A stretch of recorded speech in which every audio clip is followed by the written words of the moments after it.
What up, yo? What's good? Hello. I'm tired. Ugh. It's Evie's birthday tomorrow, so for her birthday, she wanted to go out to Bartlett Lake, and we rented a boat, and we were all like hanging out there this morning. That sounds fun. It was fun, but I had to wake up really early for it. And I'm like, like we were out like in the water and the sun and everything, so now I'm like all tired and shit. But I'll be okay. I feel bad. Kelsey's taking a nap right now because she's got to work in like 30 minutes. That stinks. Yeah, I feel bad. But she was a trooper. I appreciate her.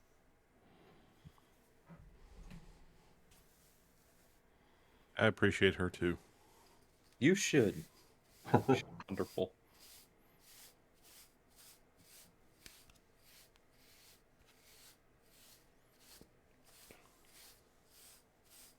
Now just to figure out what god-awful thing we're going to set off in this temple. Pretty much everything. Yeah. But hey, just look at it this way. We've got like 27 more episodes of this. Surely, you just have to survive the next 26 episodes. I know what's in there.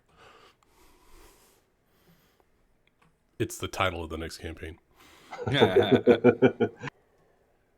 It's the end credits. Yeah, the post-credit scene.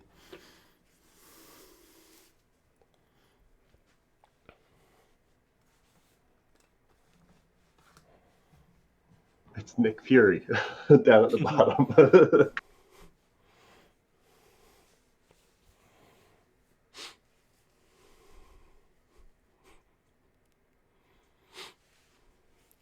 I could see that happening with our campaign. It's like the Nick Fury, he's up in space and it's like, the next campaign is in space. You ever sail a pirate ship? You ever hear a spelljammer? There's these one-horned menaces sailing all the oceans. World government says they need to be stopped. Don't know what you mean. Whoever could they be?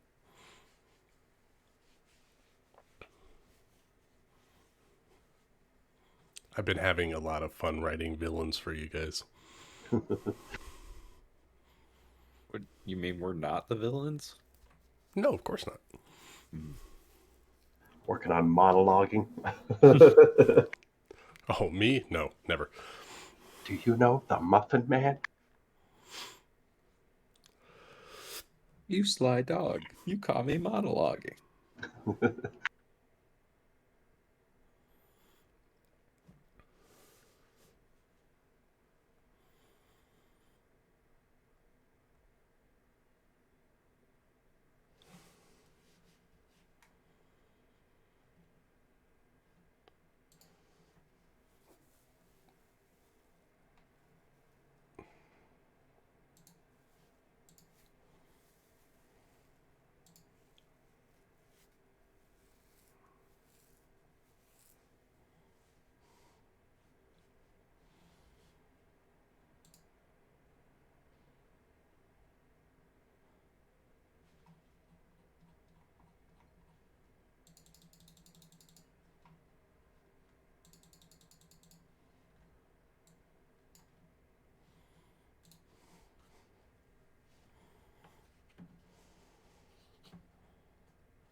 Do we know how late Rachel's gonna be?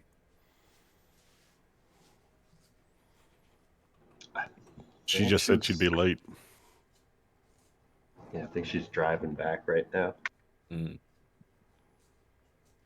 $12,000 richer. Yep, stopping at every one of the strip clubs on the way home. Nah, it's scholarship money. Exactly. Paying those girls' way through college. Exactly. Oh, that's what scholarship money means.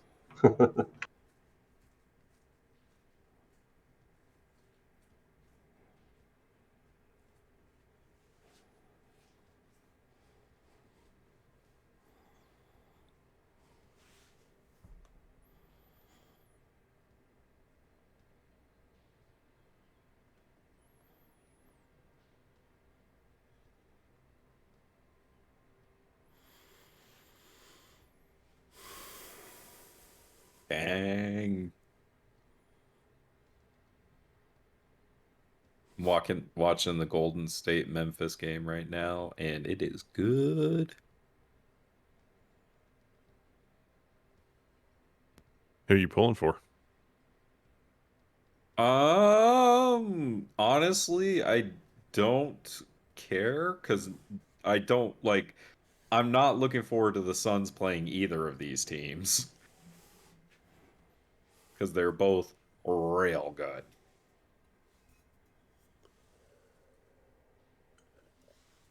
Yeah, but didn't the Suns win everything last year? No, They uh, tried.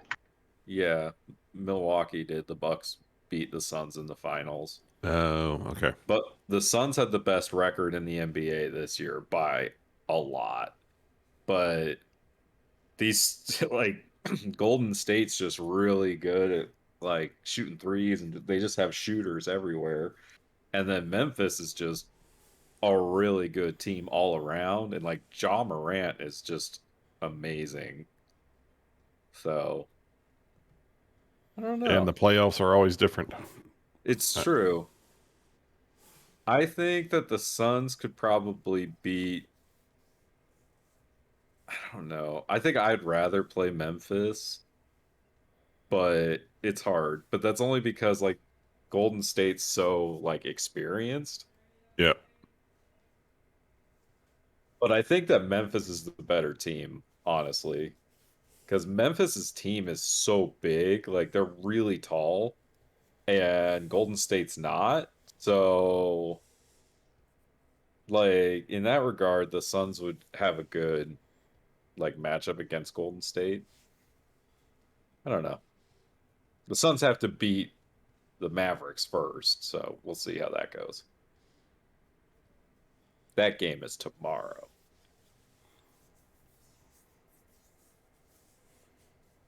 I figured you'd want the Suns to play the Lakers, Lakers didn't make the playoffs. which is exactly why you'd want to see them play them. Oh yeah, I mean that would be great.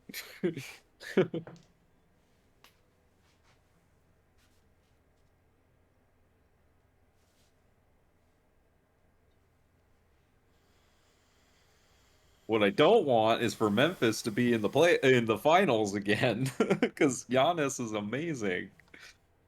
That guy can play basketball, man. Being 7 feet tall helps. It really does. Being an extremely athletic 7 foot tall person is pretty handy on a basketball court. I Yeah, I'd just don't say. know how he does it. I mean, he also works really hard. Like he's an amazing basketball player.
Steph Curry is amazing at what he does. Oh my gosh.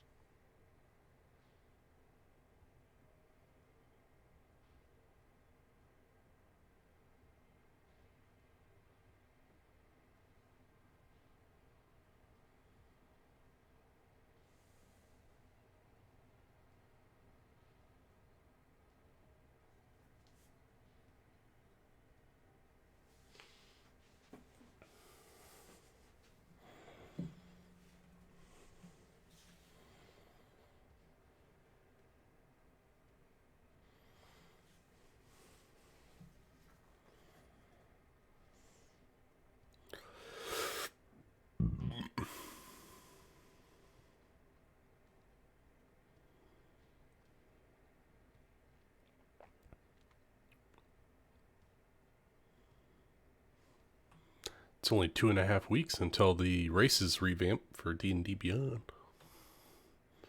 What are they doing? They're releasing the Morning Canyon Presents Monsters of the Multiverse. Changes 30 races, I think. Oh, I didn't know that. Yeah. I think this is the Morning Canyon's is the first book in the so-called 5.5 edition. Oh, really? Yeah, they're like retooling all of the abilities, changing all the verbiage and everything. I knew they were reworking some of the monstrous races. I didn't know about all the others. Yeah, Damn, man, Genasi's getting that changed. sounds like something that I'm gonna have to buy, and I don't like that. I mean, I have it on D&D Beyond. Yeah, you're right. I don't have to get it, but I'm going to get it. They're inevitable. they're printing too many things, and I hate that when they get in that mode. Yeah, did you see what they're doing with the Spelljammer stuff? Spelljammer, Dragonlance, they're gonna bleed me dry, dude. Well, they split the Spelljammer book into 3 books. They did? Yeah, it's like 3. If I remember, it's like 3 75-page books instead of one like 200-page book or whatever it is. Are they gonna be $60 each? I don't know. I mean, they probably will be. Let's be honest. Yeah, I don't. Yeah, I'm not sure if I'm gonna buy those ones or not.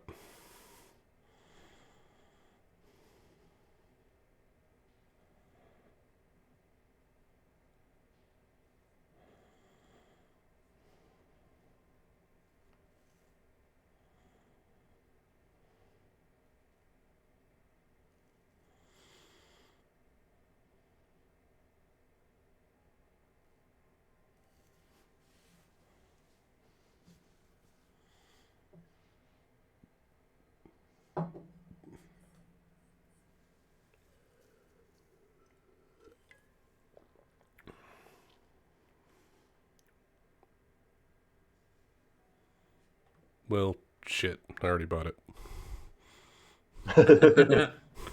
How much was it on D&D Beyond? I got mine on sale with like a double discount for $40.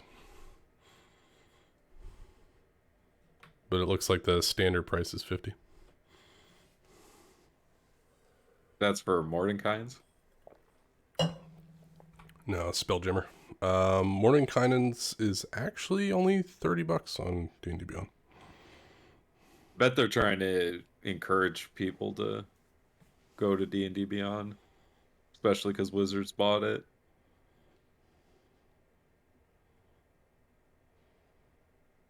Yeah, they're doing like a spring savings right now, 20% off everything.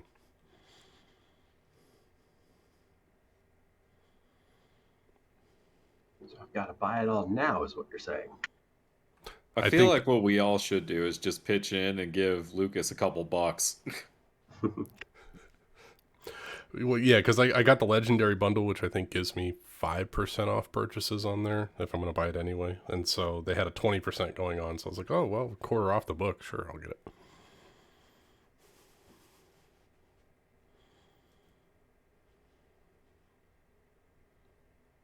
Gosh. Both of these teams are so fun to watch. Also, because it was on sale, I got the Call of the Corrupted dice. Very fitting for Aggramar. When you roll a nat 20, it goes from like this white die, and then it gets all like engorged and turns demonic and blood ridden. It's awesome. Color changing dice versus color changing personality. Yes.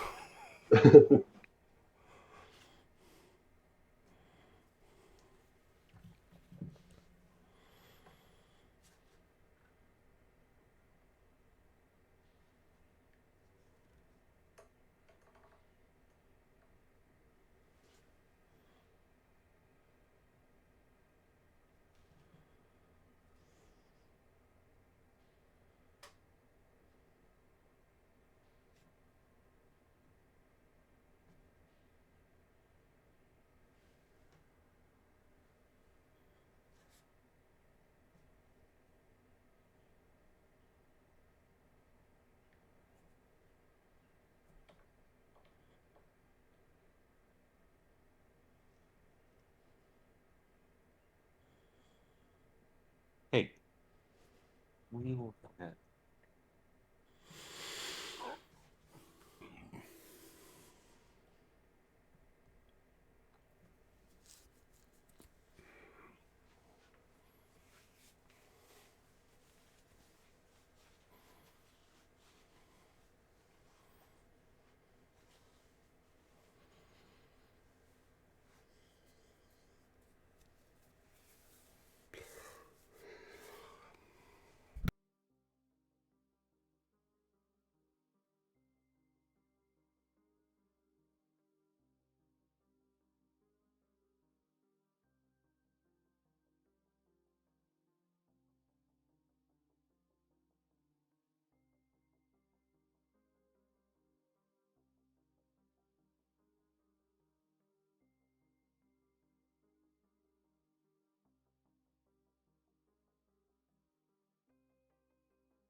God damn.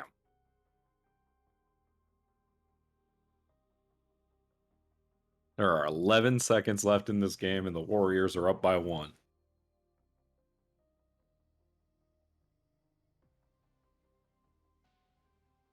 Just need one half-court shot. Yeah. Call an air bud.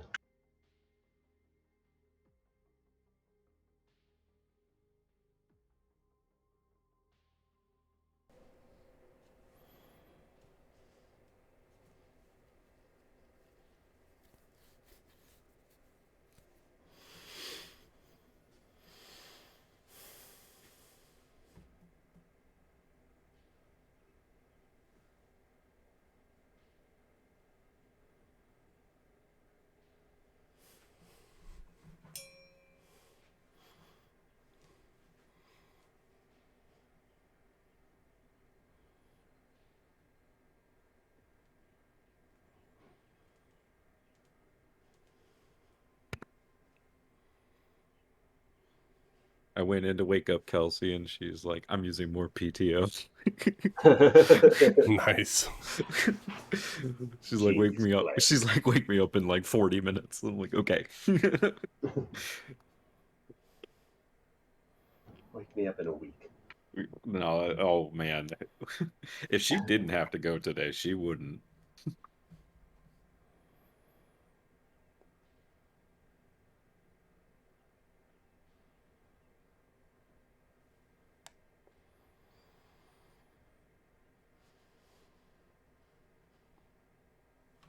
Man, why is Conjure Celestial such a bad spell?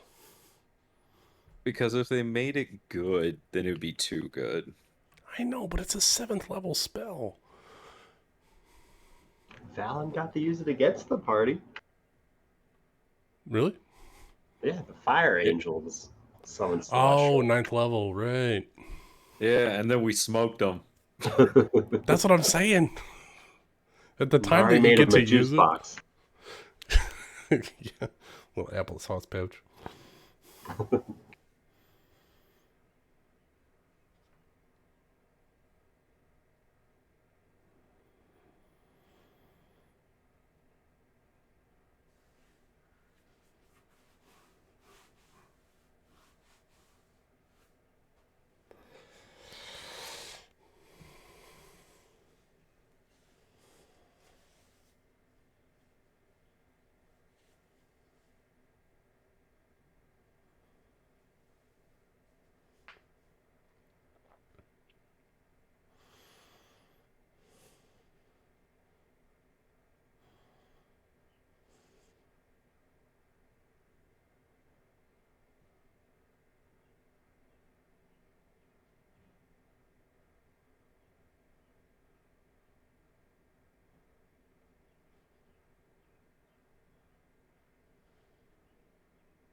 God damn. All right. There's 3.6 seconds left. Memphis is down by 1, but they have the ball. Thought there was only a second left. No, there was 11 seconds left before. Oh.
Warriors win. Came out Damn. to play. I mean, the Grizzlies, they had a shot. They got to take a shot, and he missed. Damn. What a good game.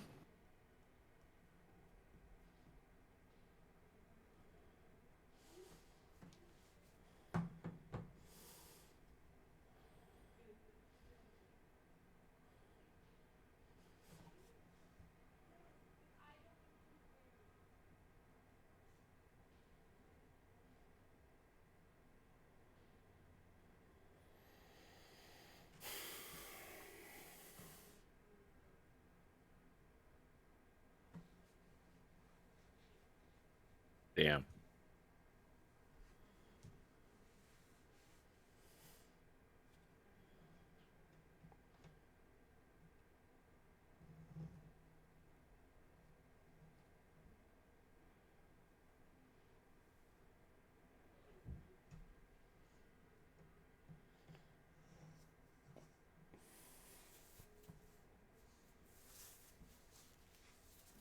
Man, I'm not even sad that summer was late and I got to watch that. I ain't even mad. That good? It was that good, man. Yeah, like that last like 40 seconds was nuts. Like that was crazy, man. Like the ball like changed possession like 4 times in the last like 30 seconds. And like and uh Memphis had to foul to stop the clock, and Klay Thompson, who's like normally like an 80% free throw shooter, missed both of his free throws. So instead of having to try to go for the tie and put it into overtime, they're able to go for the win, and they missed it and didn't win. Oh man. So yeah, like that game could have gone many different ways. Like that was crazy. What up, Summer?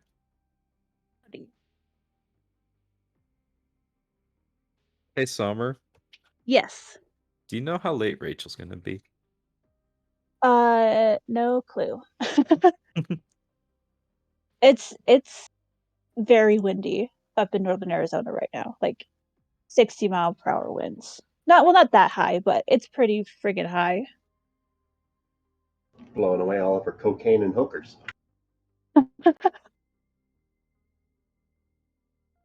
Wait, so are you up in Sholo now?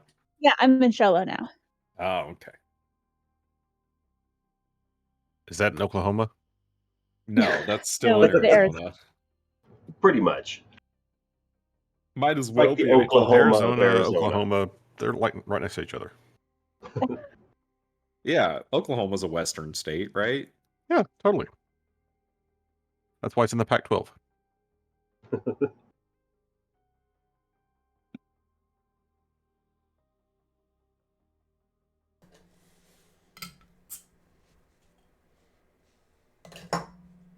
Well, Dungeon Master, what do you want to do? Well, we can go a little bit wibbly wobbly with timeline since we got everyone who's back in the northernmost room here ready to go. And that'll give Rachel a couple more minutes to join in before we jump down to Verfall and Zara in the southern chamber. We could ask. You know, that's probably the best way.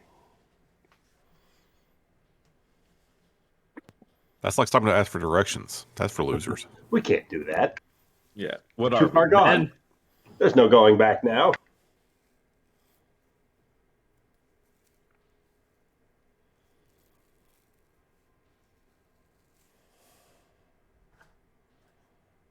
This is where she goes, well, about that.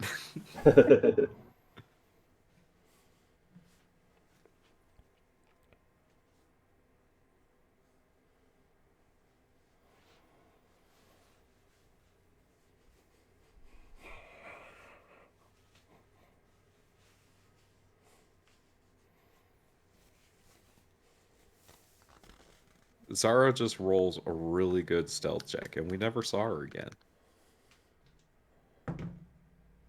She got like a 40 on stealth, and she just literally disappeared.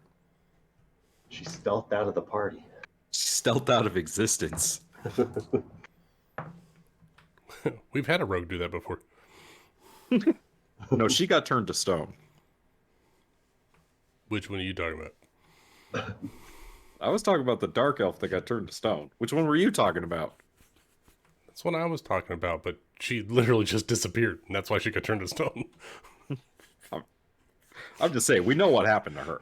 Oh, yeah, at the end. Technically, it was her twin sister that got turned into stone. Ah, aha. Yeah, that's right. But because she left, nobody knew it was her twin sister. They thought Nah, it was her. Oh, I had never met her, so I assumed. Just background details for characters that aren't part of the campaign anymore. I was just like, yo, isn't that your friend, the rogue got turned to stone? Just looks exactly like her. Dark Yeah, elf rogue. Hey, didn't you say? yeah, Ruby went off the grid real quick.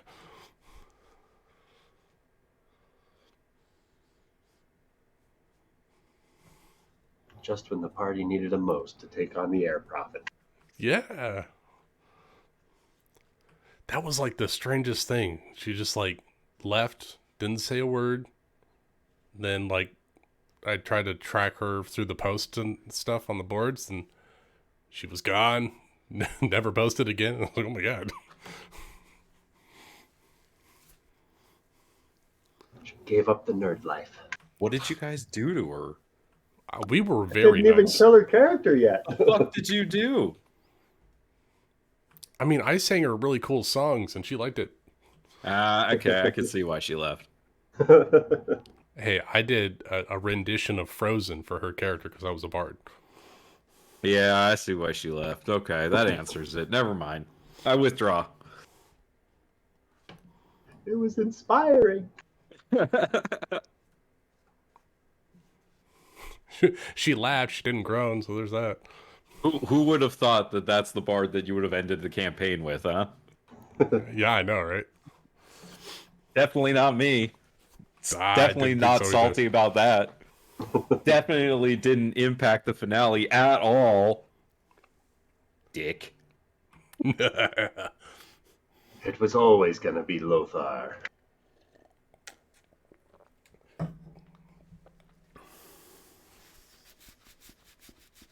Could you Shit, I imagine didn't- if a... Sorry, What I were was you talking to saying? myself. I was Oh. talking to myself.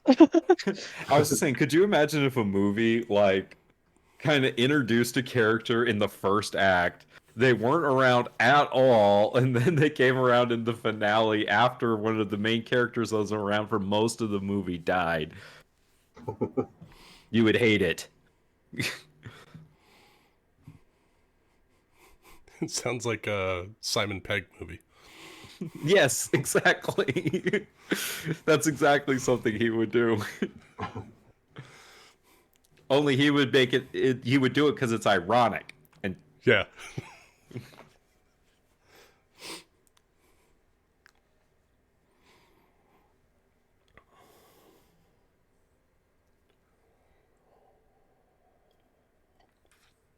well,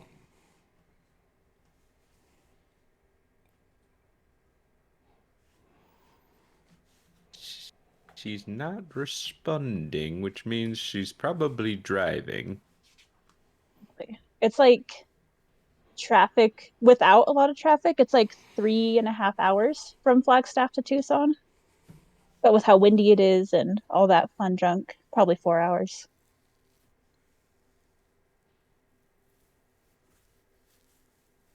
And they've always got a terrible section shut down for construction for no reason. Mm-hmm.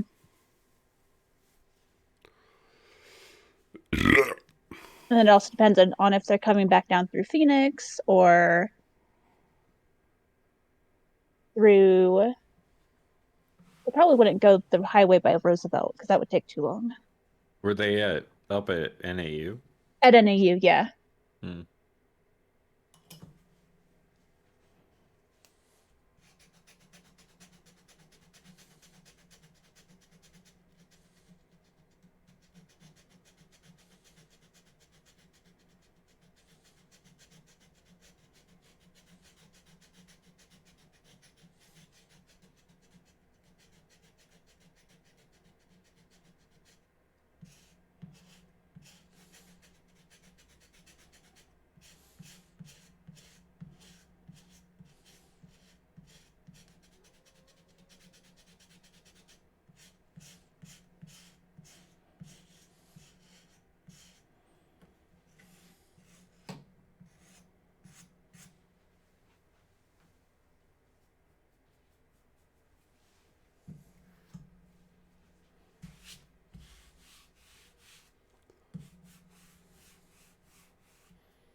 Well, what do you want to do, Dungeon Master?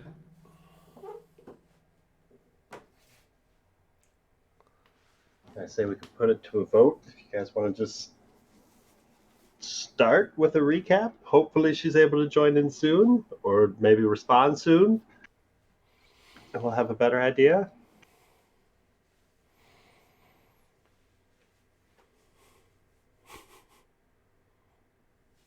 I'll leave it to the people in the other room.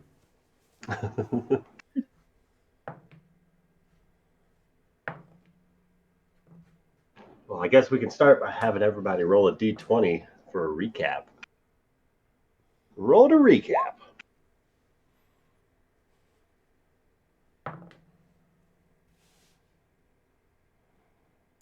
I rolled whatever guarantees I don't have to do the recap.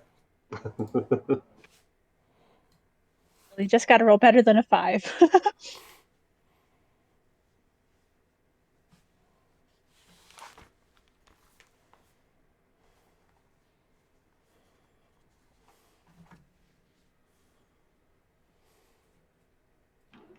All right, so it looks like it's Nick that's going to be giving our recap this time round. What? I thought it was the lowest. I thought it was It's the lowest too. highest. It's an honor to get to give the recap. I gave the recap last time. It's somebody else's That's because turn. you rolled a nat 20 and refused. Yeah, and then to I took it somebody. upon myself to do it. You should thank me by doing it again this week. Hold on, I need to turn on my damn stream. I got so distracted by watching fucking basketball.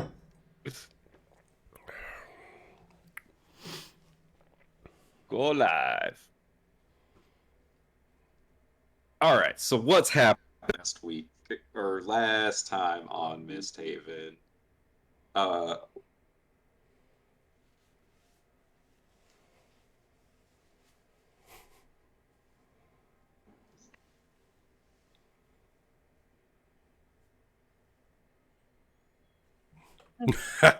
me check. Can you hear me now? Yes. Yes. Okay, sorry, my mic went on the fritz there. That was weird. It was once you started streaming, it sounded weird. Yeah, no, it's because my mic has this USB thing, you know, that connects it, and if I jostle it even a little bit, it fucking comes out, and I don't know what to do about that. It's annoying. Is there another way to connect the microphone? Just call it names until it works right. I guess. Anyways, let's see. Last week we started with Ryan fucking with us because we had put up the tiny hut outside of this ziggurat, and as we were trying to rest, things were happening. You know, as it takes in this campaign, it took almost an entire session to get through a long rest. And at some point, the bulb, you know, what do we call the guy? Orb head? Orb? Yeah. Mysterio. Orb face? Mysterio came out and dispelled magic the hut, but then let us finish a long rest. And after we finished, we came in up to the temple, and we looked down and noticed there was this chamber inside. So we climbed down inside this chamber, and there were these 4 like lotus flowers that were different colors that unleashed different things on us that we then kicked the shit out of. There's something at the bottom of this pool of water that Thule and Agrimar were shining soul stones on, right? Yes. Yes. And while that was happening, Rafal and Zara were investigating the next room, and that's basically everything that happened. You did miss a little part. While Agrimar and Rafal were doing their watch, Thule, Callum, and Zara we're in this weird Forgot like about dream that state part. Yeah, that's right. You where guys. we had to put an item that we thought was worthy of what we were looking for, like as like an equivalent exchange thing. Mhm. And Thule saw the lotus flowers, much like the ones that we just bought things from. And Callum and Zara were in some kind of chasm thing, right? Yeah, and then Zara Chasm stabbed trap. Callum and Shot crit him. him. Yeah, shot him, Crit. nearly killed me. For 69 damage. Nice. To wake me up. Nice. Nice. That was a Maybe if you had keynote those of mine. braces of defense still.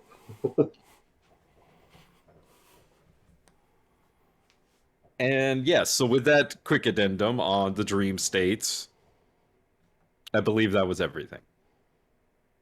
I think so. As we find ourselves back inside of this long lost ziggurat deep beneath the city of MistHaven, and the uppermost room where this well of water is slowly flowing down this channel, down the stairs, down the hall, past where Rafal and Zara are going to check out. In the meanwhile, Callum was approaching one of these crystal lotus flowers in order to better inspect it and get a closer look at it. I think Agrimar was helping Thule out of the water after she took out the last of these elemental-like beings conjured from these crystal flowers. And Bralinera is there as well.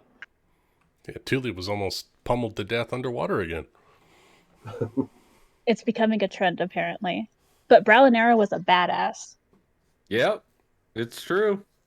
She literally came from the rafters. Yeah, she just jumped down, man.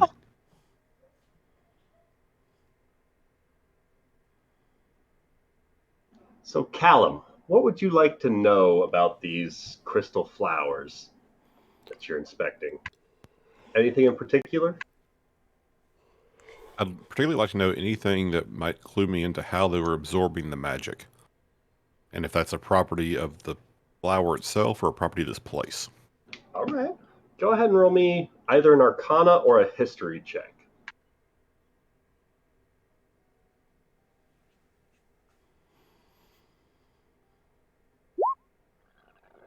Nope.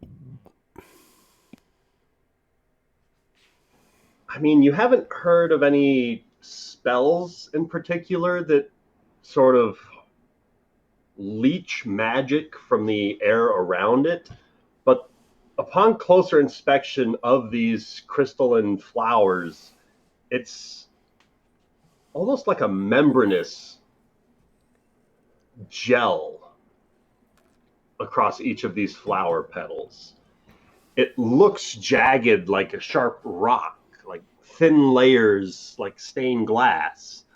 But upon actually touching it, it's something biological, something alive more than made, something grown here. I'm glad that's not disturbing at all.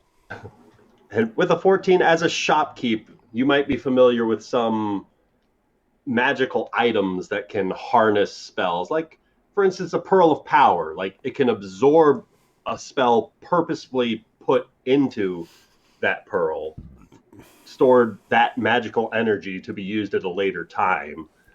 But nothing quite so subtle on a scale this large.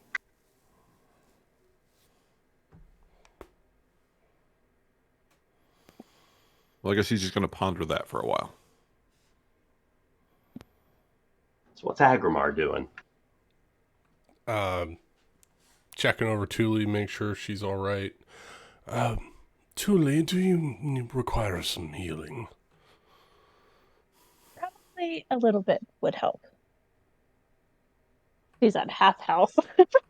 All right, well, don't venture too far.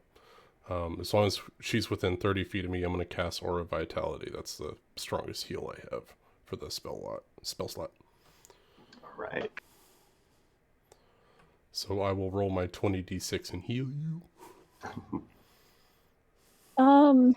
Did we already decipher what this little thing in the middle of was, or did we not get to that yet? You shone light on it to see the fuller picture of what all the runes are carved out in that pool. Okay, so we just need to go over the legend that Nari left us, or whatever. She had like a thing to read it. It's more of a drawing than written language across the bottom of the pool. Okay.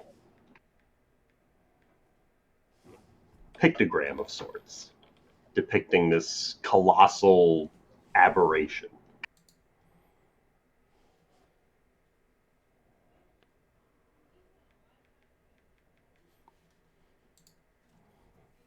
It's far easier to roll this on Roll20 than it is to try to do it on D&D Beyond.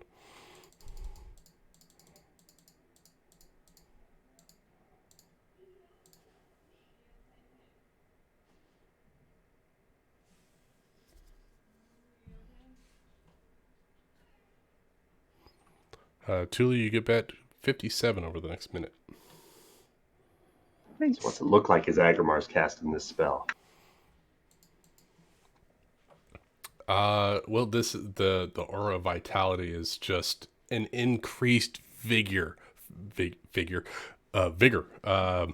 His body heat radiates in typical anime fashion. There's like a red outline around him, and it grows bigger and bigger and bigger, and kind of washes over the area.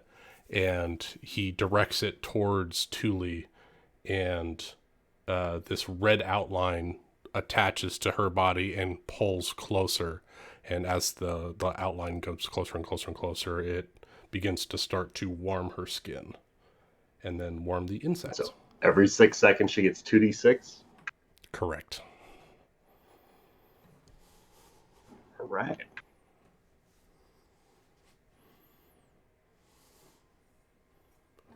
Bralinera also steps towards the open archway with the descending stairs, just peering down after your comrades who left the room.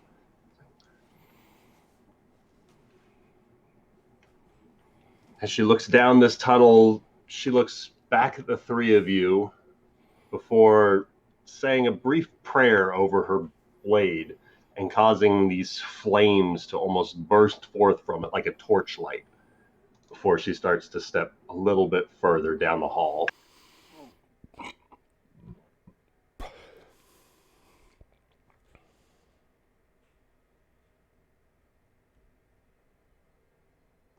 And I think we have a muted Rachel. Sorry, I just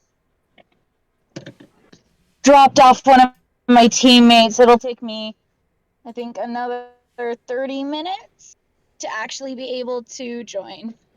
All right. Well, welcome and congratulations. Congratulations. Yes, good job. Speech warrior. You totally rock. It was epic. Thank you.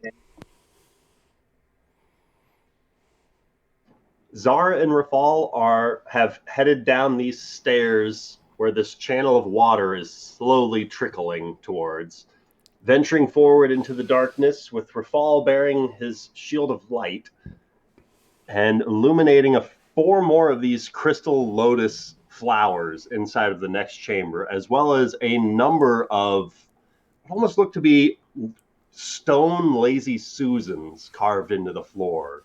Many different tables that look to rotate round, angling different channels into different directions throughout the room.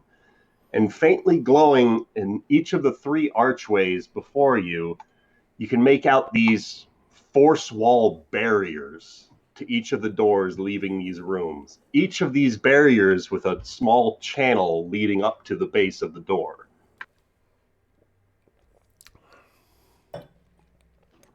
Rafal, looking into the room and speaking Primordial, you can make out several carvings across some of these crystalline flowers. Across the yellow flower, you can make out the primordial word for terra. On the green flower, the word for rot. On the white flower, the word orin. And on the red flower, the word ignin.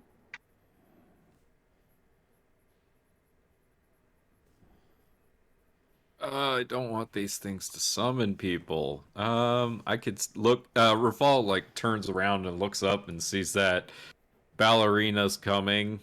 He's assuming that means that the other three are right behind him. Yeah, I'm waiting for Callum to start moving, and then I'll come ready Agrimar's for got a Callum. minute on his spell. I can walk and cast it. It's instant cast, but it's a 1 minute duration. So I can. It's not as a long point as, in space. It follows no, you. if it's an aura off of me, it's a paladin aura. Nifty. Yeah. Also, feel free to use Kevin for ability checks. It might be longer than 30 minutes. Do a backflip.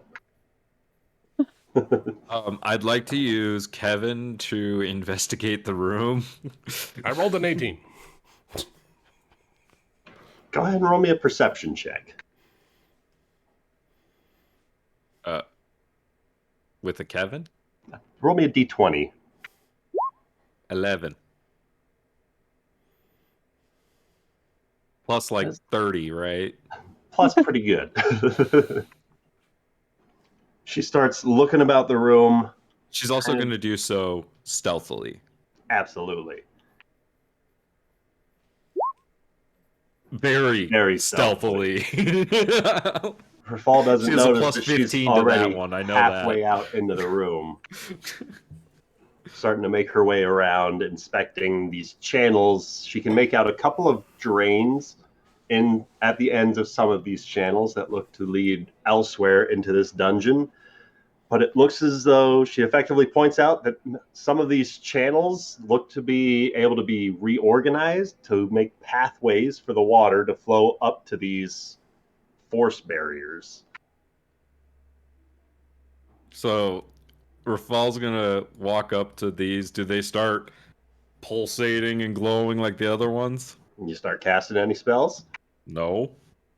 then they appear to be motionless for the time being.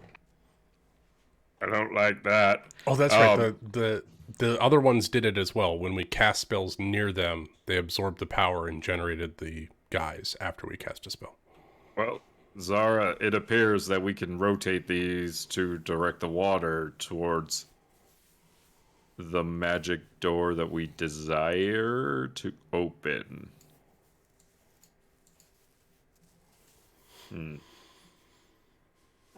I guess we have to figure out which one we want to open. Is there any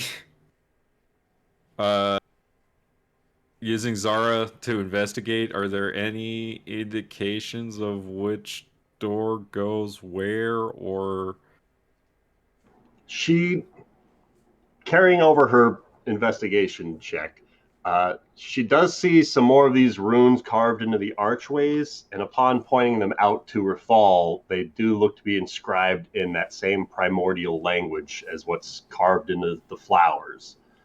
Across the left door, kind of reading clockwise along the archway, you can make out the rough translation for air, void, fire, burns, drowning, darkness. Across the right-hand exit from this room, that archway reading clockwise, you can make out air, void, choking poison, drowning darkness. And across the archway to the south of the room, you can make out corroding reward.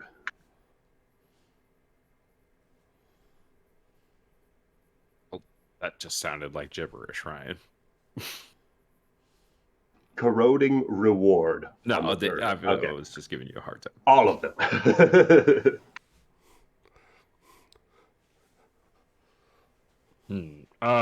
Hey, everybody, this is an interesting one. Could use some help down here.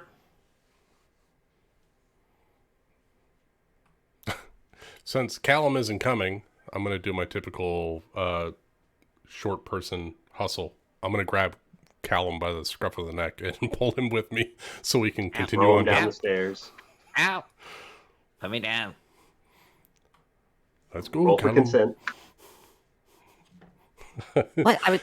I was just thinking. What's going on? There is more science to be had down the road.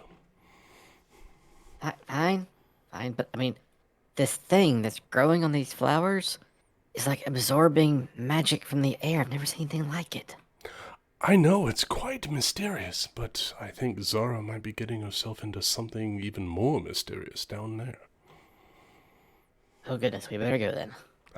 That's what I thought. We start double timing it down.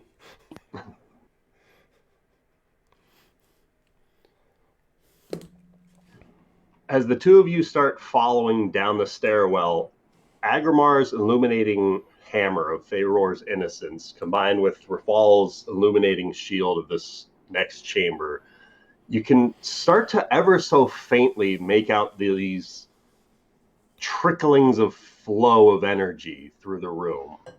Like watching dust fall in a specific pattern through the setting afternoon sun, glancing in through a window. Like, it's nothing you would normally see with the naked eye, but having these two arcane light sources just ever so faintly reveals this almost glitter-like spark of trail drifting out from both of your light sources, out around into the room, and ever so finitely starting to siphon into each of these four flowered chrysalids. Cool. Is my because it's ever burning. Rafal's gonna I guess I gotta make sure that I'm not metagaming here. Rafal's gonna tell Agrimar, is there any way for you to extinguish Feyror's innocence? Yes, there is. He puts it on his belt and the light goes out because it's not in hand. Rafal's also going to... He's going to close his shield to extinguish the light, and then he's going to pull out a torch, a normal torch from his bag, and he's going to light it up. Shield in one hand, torch in the other? No, sword in one hand, torch in the other. He'll put the shield on his back. All right. AC is 23. Ryan, would I know if I put oil in a lantern of revealing and use it as a normal light source? Would it still be considered magical? You haven't done it yet. I'm going to try. And then if I have to put it out, I'll put it out. Oh, sorry. 21 is my AC without my shield? Your shield is a plus 2. 2. Yeah, so -4 on your AC. 21. Yeah, so I'll take the life drinker lantern flail, and I'll put just regular lantern oil in it, which I have some, and just light it up normally and see what happens. You're lighting up the magical lantern.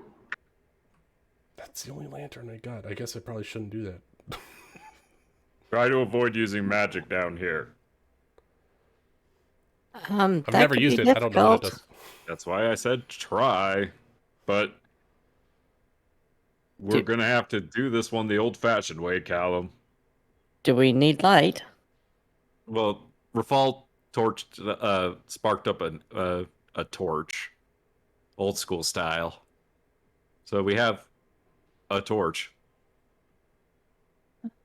Okay, because I've got a lantern I can pull off of my cloak. A magical cloak?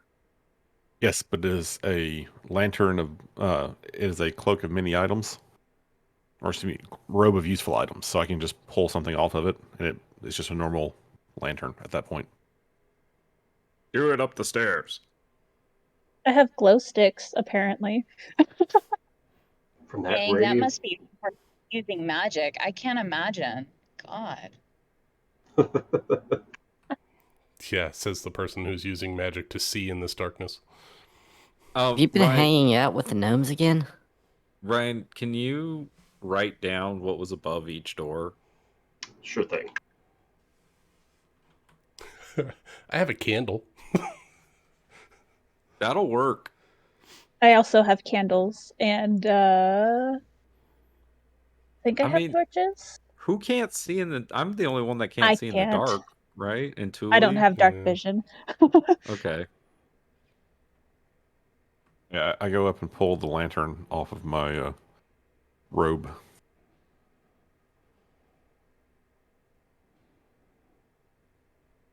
Maybe the answer is just casting dark vision on us. But we were trying not to use magic at all because we don't know what'll set them off. That's true. We don't have a druid. Which of these doors do we want to open? The way to open them is by moving these panels on the floor and directing that water through the channel towards the door, which each of the doors seems to have this receptacle at the bottom. So whichever one the water gets to is going to activate or open, I guess. So there's inscriptions above each door, and he'll point and say, this one reads, air, void, magma, burn, drowning, darkness. Not a great start. This right one says air, void, choking, poison, drowning, darkness. Again, not good. And then South Door says corroding, reward. Corroding seems a little scary, but reward sounds nice. What do y'all think? I think personally that as far as choking poison and air void, Julie, you might be adept in that scenario, as you don't need to breathe. That's what I was thinking, but I mean, as long as there's nothing in there that can, kill me, I think I should be fine in any of what them. if something comes out when the door opens?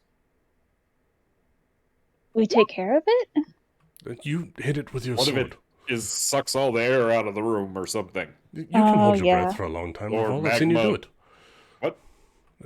Didn't you spend like 5 minutes in the potable hole? I mean, the like 1 minute that I spent just floating out in astral space was probably a better example, but yeah. But I'm also pointing out that it also says magma, burn, drowning, darkness. All things I'm not good at. There's no commas there, right? There's dashes. Air dash void, magma dash burn, drowning no dash darkness. If it matters.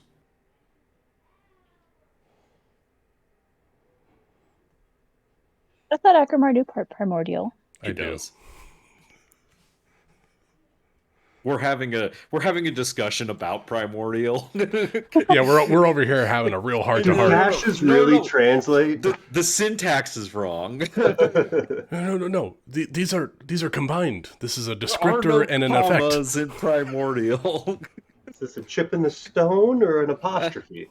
Oh, sorry. No, that was my eyelash. Oh, yes. Clearly, it's all wrong. Do the If lotus we're not going to flowers- use magic, I would think that the south door is probably the only one that we would want to attempt to open. I agree. I tend to agree. I don't know. Corrosion sounds painful. Reward sounds good, though. That's why I don't want to go for it. But is it actually a reward? Or I is think it it's a something trap. that thinks would be a reward? You're rewarded with corrosion? I don't know. I think the reward is releasing If you the corrosion. corrode, you're rewarded? Or, Who wants or to... maybe The corroded. south one is also the easiest to open. Ryan, do the lotus flowers have anything on them? They do Yes. have some of the same sort of inscriptions as the last room. So the yellow one has Hera. clay, earth, terrestrial, world rune inscribed upon it in primordial. The green one has poison, rot, choking inscribed on it. The white one Okay. has breath, life, and fieriness. And the red one has fire, burning, and magma. So this yellow one basically has no place in here.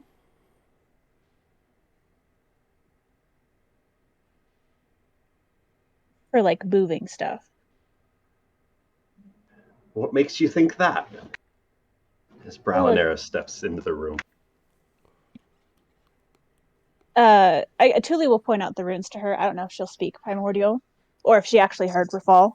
Well, the yellow one doesn't correspond to any of these up above the doors, really. There's nothing about earth or anything like that. I suppose magma, but then there's fire. There's the red one that's like fire and burn.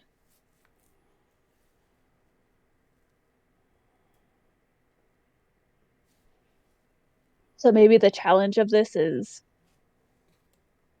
trying not to mix the yellow one in while we're moving everything else around.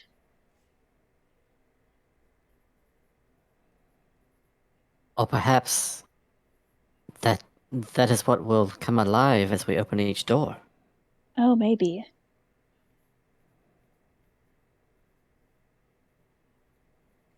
In which case, I would think we would want to take the solo door first.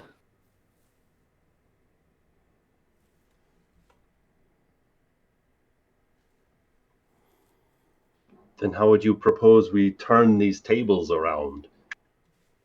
She gestures down at the channels in the floor.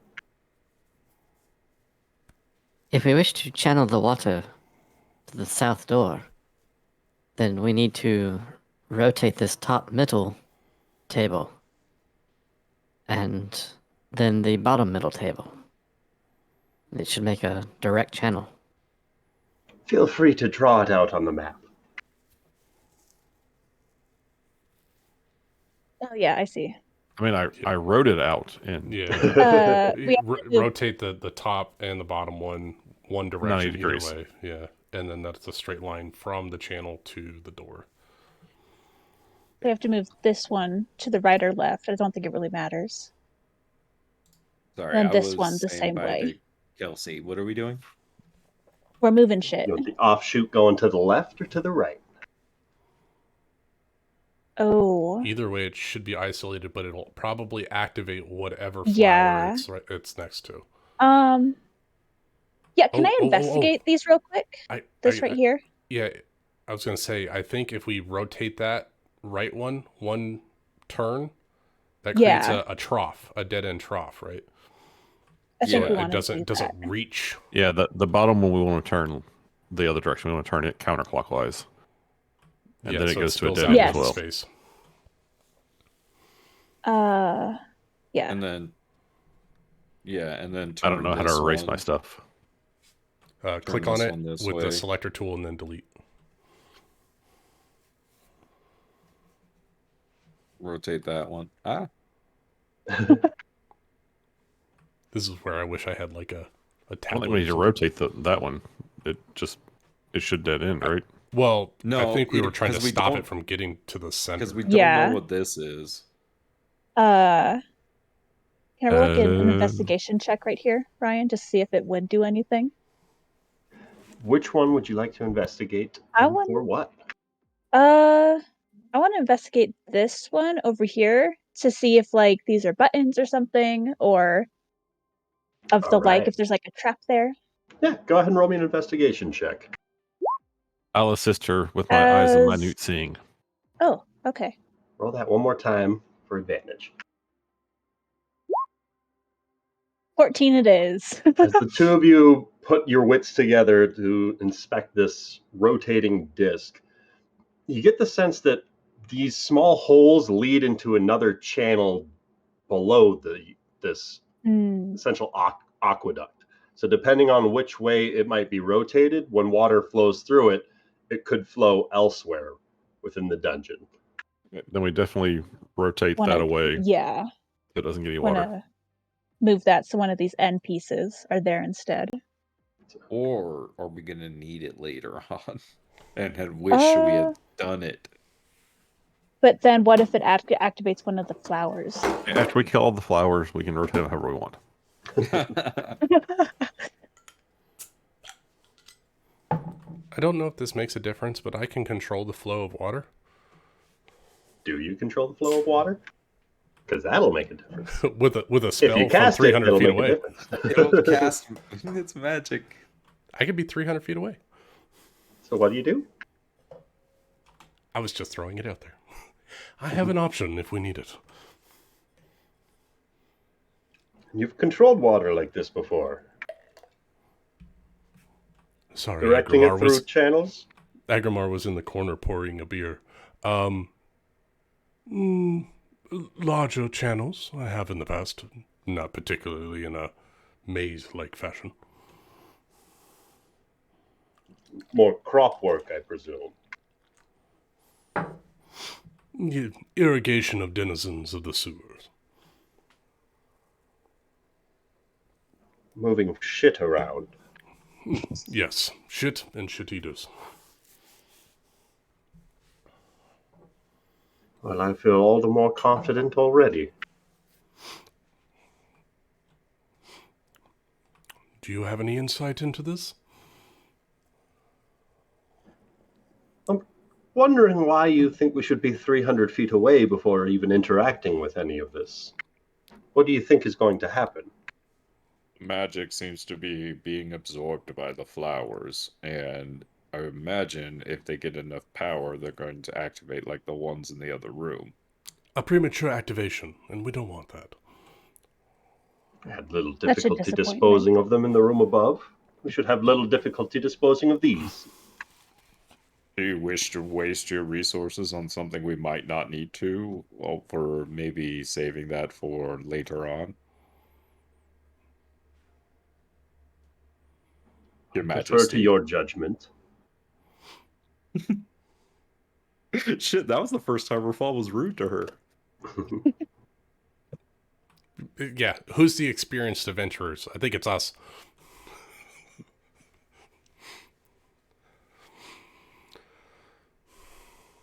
So I guess we should see if we could actually move these things. Are these levers on the wall? What are these things on the wall? Agrimar goes It and looks looks at up. these torch sconces Oh, to hold light. There are not torches in them. They are not illuminating anything. Holders, but nothing in them. Right. I guess Thule's gonna try moving this one, just so one of the end pieces is slotted there instead of that little hole thing. Thule kind of hunkers down, squats down, and starts shifting and rotating this large stone plate with a bit more ease than you might have been expecting given the size of this stone plate. Almost like it was made to rotate.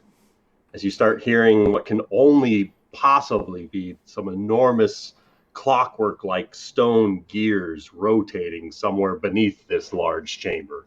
Oh god. Does it activate another disc when you turn one? Callum stands back and watches. And as soon as Thule starts to slow, the clicking slows as well. And when she stops, so does that sound. Well, that was unsettling.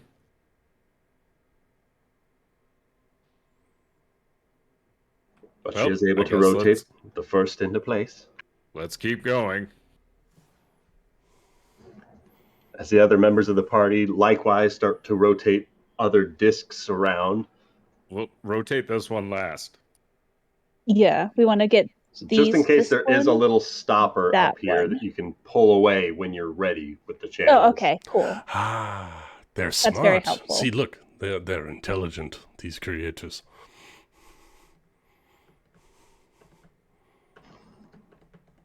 Callum's just standing back with his, lantern, casting light wherever people are.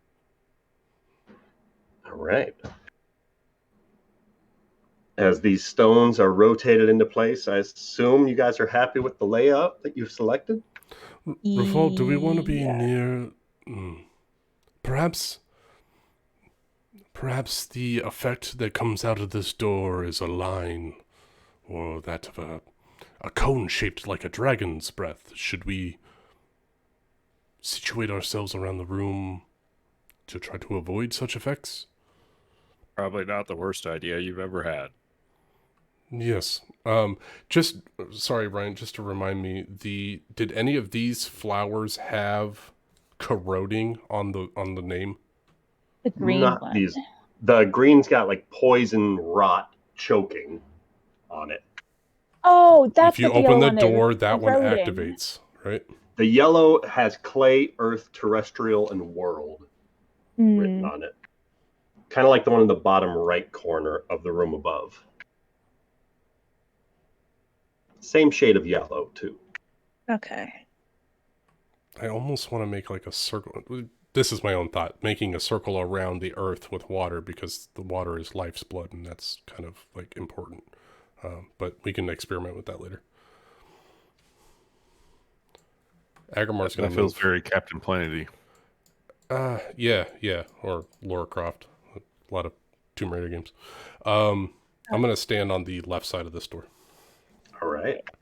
Tuli will stay up here to grab the stopper, I guess. All right. Somebody has to.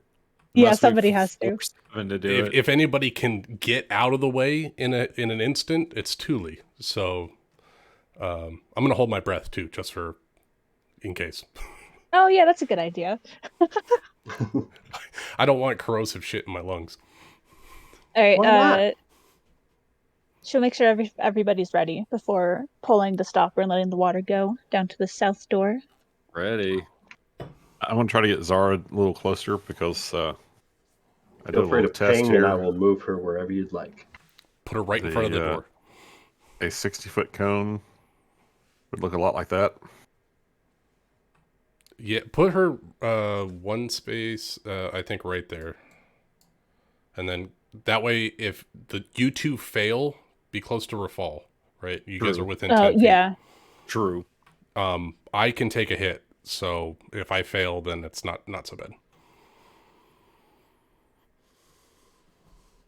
Alrighty, let's do this. And she'll Fucking right, pull the Tuli. stopper. The Kraken.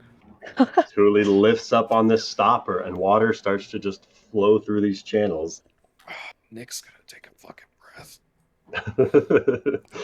As the water starts to flow right down the center of this room, you can see some of that glistening glitter-like sparkle start to drift up from the channel of water and likewise start to siphon into these flowers. It's magical water. Shit. Ever so slowly, the water that you've seen being filtered into this temple by the control water spell starts to flow through these lotus flowers, and they start to ever so slightly almost breathe as they bloom, starting to open up and budding open.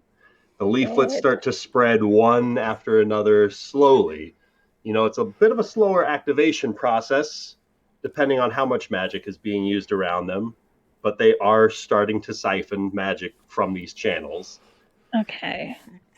As that water flows through the middle of this room, it almost slams into this opposite magical force wall on the southern archway, and as soon as that water hits, almost like a disintegration spell, that force wall just starts to corrode away, burning away upon making contact with the water, which starts to immediately flow beyond and into the next chamber, where you can start to audibly hear this horrific hissing sound as this green gas starts to evoke out from that archway and begin spilling into your room. All right, yep. Can I have everybody roll me some initiative, please? Yeah. Oh my god. Tuli, do you have a light source on that side of the room? No.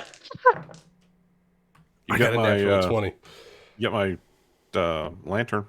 Oh, did you leave the lantern over here? No, I'm How bright is that lantern? God damn. Like 60 feet bright 120 light, feet. 60 feet dim light. Oh, I guess I'm Gucci then. Yeah. It's an impossible lantern.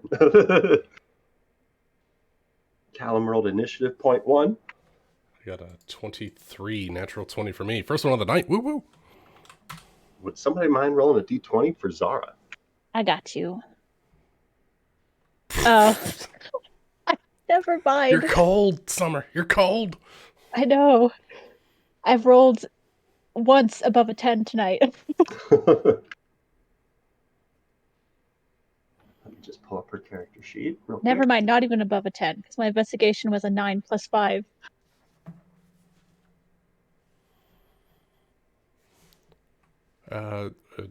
Just to make sure, holding your breath, it's a number of minutes equal to your Constitution modifier, right? I think so. You shouldn't have to worry about running out of breath unless you're casting any verbal spells. Or getting punched in the gut and lungs. Yes, Aside yes, from that, yes. you should be fine. +5 initiative for Zara. So with that, Agrimar, this toxic green gas just starts to flow from that now opened force wall into this room that you guys are in. The water is hitting something and creating this toxic gas that begins to flow into the room. You don't have long before it's going to start filling the space that you're in.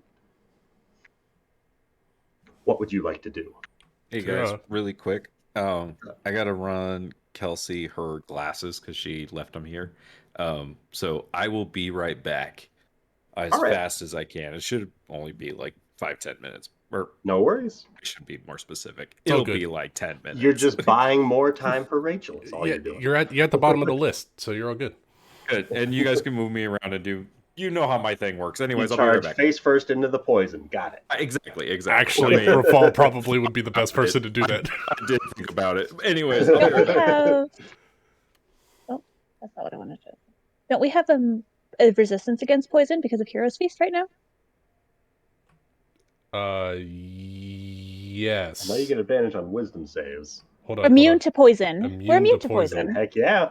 I put it on a sticky note so I would Is remember. it? Yeah. You Immune can't add to that poison, D&D Beyond. disease, and being frightened. There you go. I'm Tully's Okay, just so looking that's across the evolution. way, scoffing, and seeing everyone else in the party start to panic. Being the only one who doesn't have to breathe. Agrimar is going to take a 5-foot step, reach his hand out, and see if this is corrosive. Roll me a medicine check.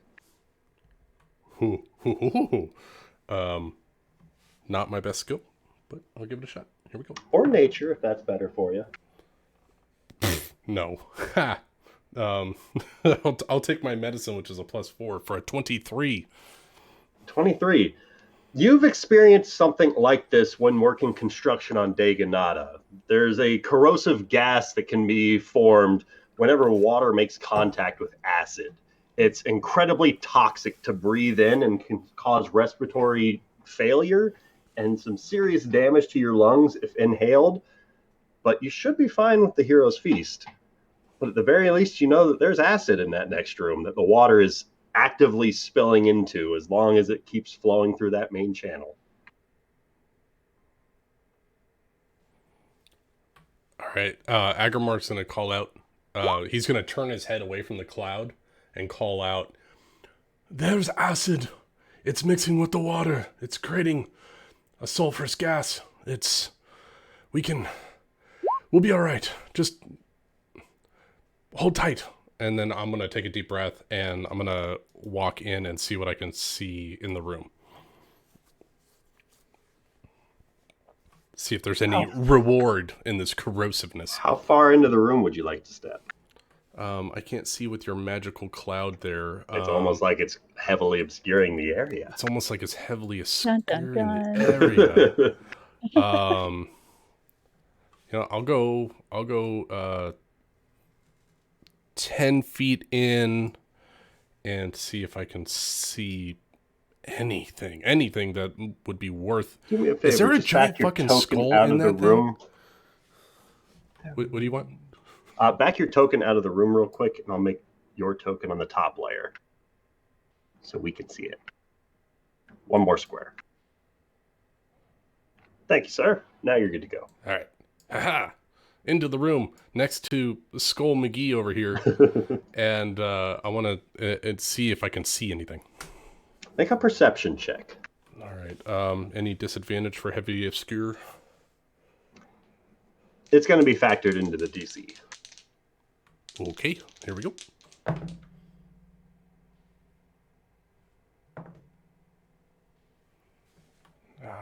even with advantage, it's not very good. 14.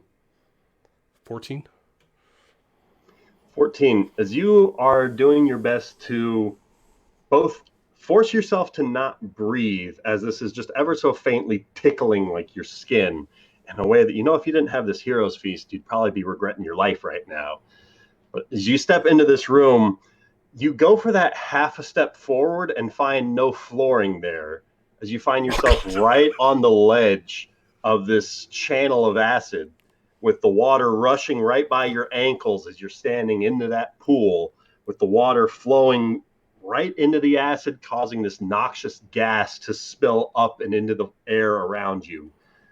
And across the way, you can faintly make out a reflective glimmer cut into the wall. Something's catching the light from your light sources. All right. Roughly in the shape of a chest. Oh, you tempt me so much. About 25 feet forward. All right. I couldn't see my movement. Am I in the middle of a square here? You're in the middle of two. Because you're standing in the channel. All right, so there we go. 5, 10, 15, 20. I'm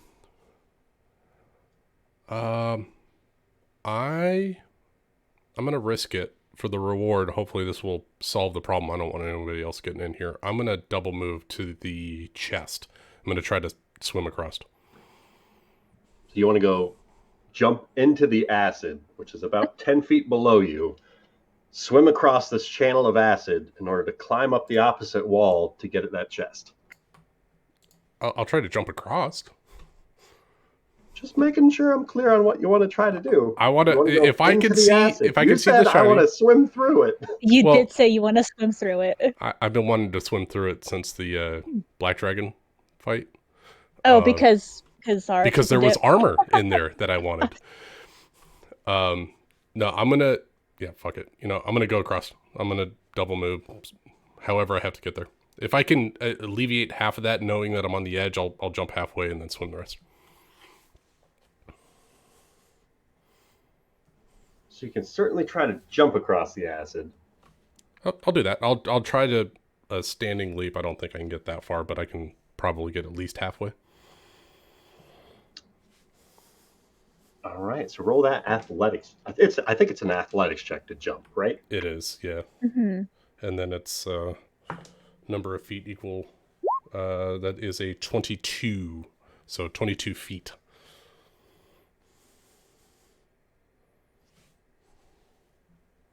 So you can move yourself 20 feet forward.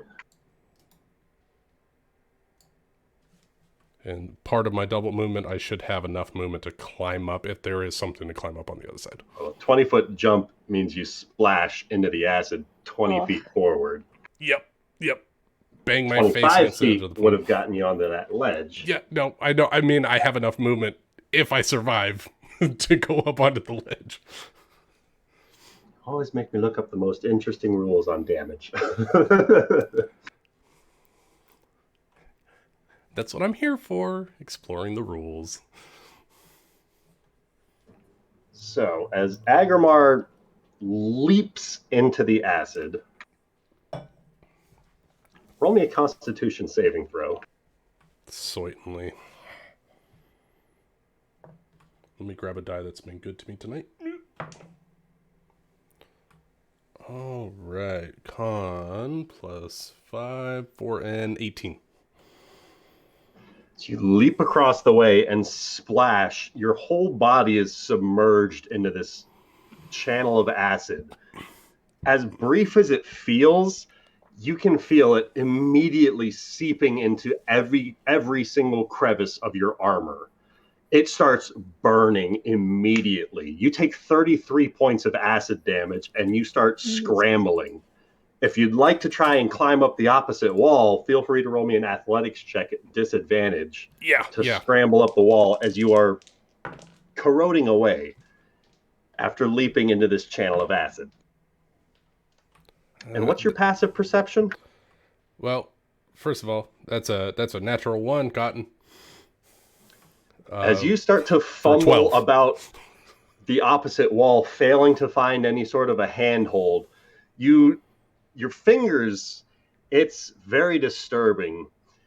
You press the tips of your fingers into a crack in the brick, the smallest of seams, and as you put the pressure from the weight of your body onto it, the tips of your fingers just slough off as you are left scrambling without the tips of your fingers in this pool of acid as you are splashing about, and you hear that of stone gear wheels as you look left and you look right. As you see spikes emerge from the walls, and those two walls both start pushing themselves closer towards you. Okay. And that's what I see with my 19 passive. That's what you see with your 19 passive. As you are 10 feet below a ledge, wading in this pool of acid. I think that's your action for the dash, the movement with the dash. Anything you'd like to do as a bonus action? Yeah, can I claim this chest as my enemy and dash again? I don't think it works like that. No, that's it. As the flowers in the next room continue to blossom a little bit wider, as the water flowing between them continues to siphon off ever so faintly into each of the four of them that they pass by, Bralinera is going to start stepping her way forward. So what's in there? What do you see? What is it? And she gets 30 feet forward and is going to take the dodge action right there. Thule. Can I respond? Sure.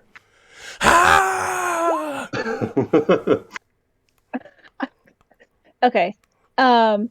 Is putting the stopper back in, is that an interact with an object? That's not an action? That'll be your free interact with an object. Sweet. Okay. I'm going to do that. And I'm going to take a leap of faith here. I would like to cast Dimension Door. All right. And since I don't, all I know, all Thule knows, and what I know, well, what Thule knows, is that there's an open doorway here. So there has to be something beyond it. So she's going to use Dimension Door. I have to zoom out and go like, You probably can't. Well, you can't see me anyway. No, she wouldn't be able to see anything in there anyways. And she just saw Agrimar charge into the room that is exploding with poisonous gas. I'm gonna give big splash and then she's going to Dimension Door to where Agrimar is. I can't do that. You don't have to see where you're going for Dimension Door, right? I don't, but as long as I don't collide with something. Oh, that's too risky. That's why it's a leap of faith. No, I'm gonna do it. She's gonna go like, let's see. Let's do like 110 feet. So she's gonna end up over here-ish. Oh god. I hope that's let's do 105. Nope. You called 110. You can't see it. No. Yeah, okay, 110. She's gonna go 110 feet. I'm gonna go ahead and cast that. What is that, 4th level? Dimension Door, that's 4th, right? Yeah. There we go. I'll have that up there for you for damage if need be. Thule, as you start, is this a verbal spell or somatic? It is verbal. As I'll you deal start, with it. You're good. You're speaking the words of the spell, and as these words are spoken aloud in this chamber, you see the green and the yellow flowers closest to you bloom ever so faster. Like they're going to be active combatants next round that they are up. Yeah. But the white and the red are still a little bit slower behind. Feel free to move yourself 105 feet forward. Okay. That's not fair, Ben. We can't talk. I'm gonna say what, like here's 105 feet, I think. That is. Oh my god, I didn't hit a wall. Amazing. Yeah, but you landed right in the acid. Thule, you appear 105 feet forward, just completely consumed by this poisonous gas. But that's not your most immediate concern. The most immediate concern that you realize is where you appear, you don't feel a floor underneath you. As you fall, can I get you to roll a Constitution saving throw as you splash into the channel of acid down below? Yeah. I was gonna ask if there's any kind of check I could make to see if I could like grab onto something as I'm falling. I think rogues get a reaction to try and grapple hold of like a ledge. No, But no one because gets that. you're That's a appearing DM thing. into a heavily obscured area, sight unseen, you don't see what to grab. No, I mean like just kind of reach out and try to grab something is what I'm talking Agrimar? about. She can't see shit in the dark. So we're going to start with the splash. Okay. Oh, Four. It's not great, guys. No, should I don't never have go a good out. con. The fuck did I come back to?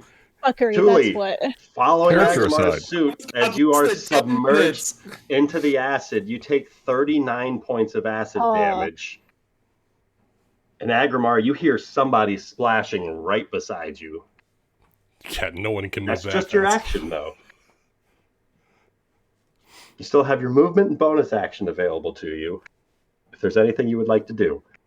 Yeah, I'd like to try to find something to climb up. So trying to scramble up this wall, you can make out some bloody streaks. What looks like somebody scrambling up this side wall and failing to do so. If you'd like to try and roll an athletics check to scale this wall with disadvantage. Yes, I would. She has a human ladder. Can she straight roll? Maybe. I No, don't. she's I don't got think an she. Agrimar who's I don't also think she knows trying that to Agrimar's float. there. All right, disadvantage. 11. Oh, that 23 would have been so good. That would have been enough. As you start scrambling along the side of the wall, and much like Agrimar, this pain Oh, starts what am I burning through your doing? armor. Oh, What are you doing? what am I doing? You got something? Yeah, let me double check this real quick.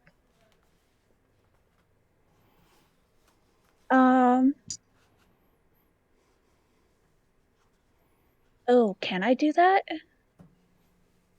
You might as well ask. I'm reading first just to make sure. Where is this? So Nick, what happened was the door opened up and No. some sulfurous gas came out, and we were fine because that's poison and we're immune to it because of Hero's Feast. Agrimar went in and tried to make the jump like he did at the lightning room up the thing, and he missed and landed in a pool of acid. Wait, make a jump to what? The Ledge. On reward. loot. There's a ledge? Okay. With Yeah. loot? I could have made it. I was 3 feet short, and I hit the wall and hit the acid. Okay. How And then far to- down are you?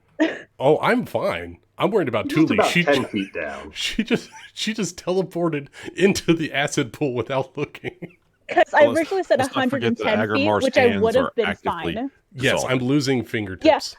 By the way, can we not go too much into detail about that? That's really gross. Okay. I am going to go That'll be commit the a end of crime that. because no crime can be fingerprinted back to me. Until you heal.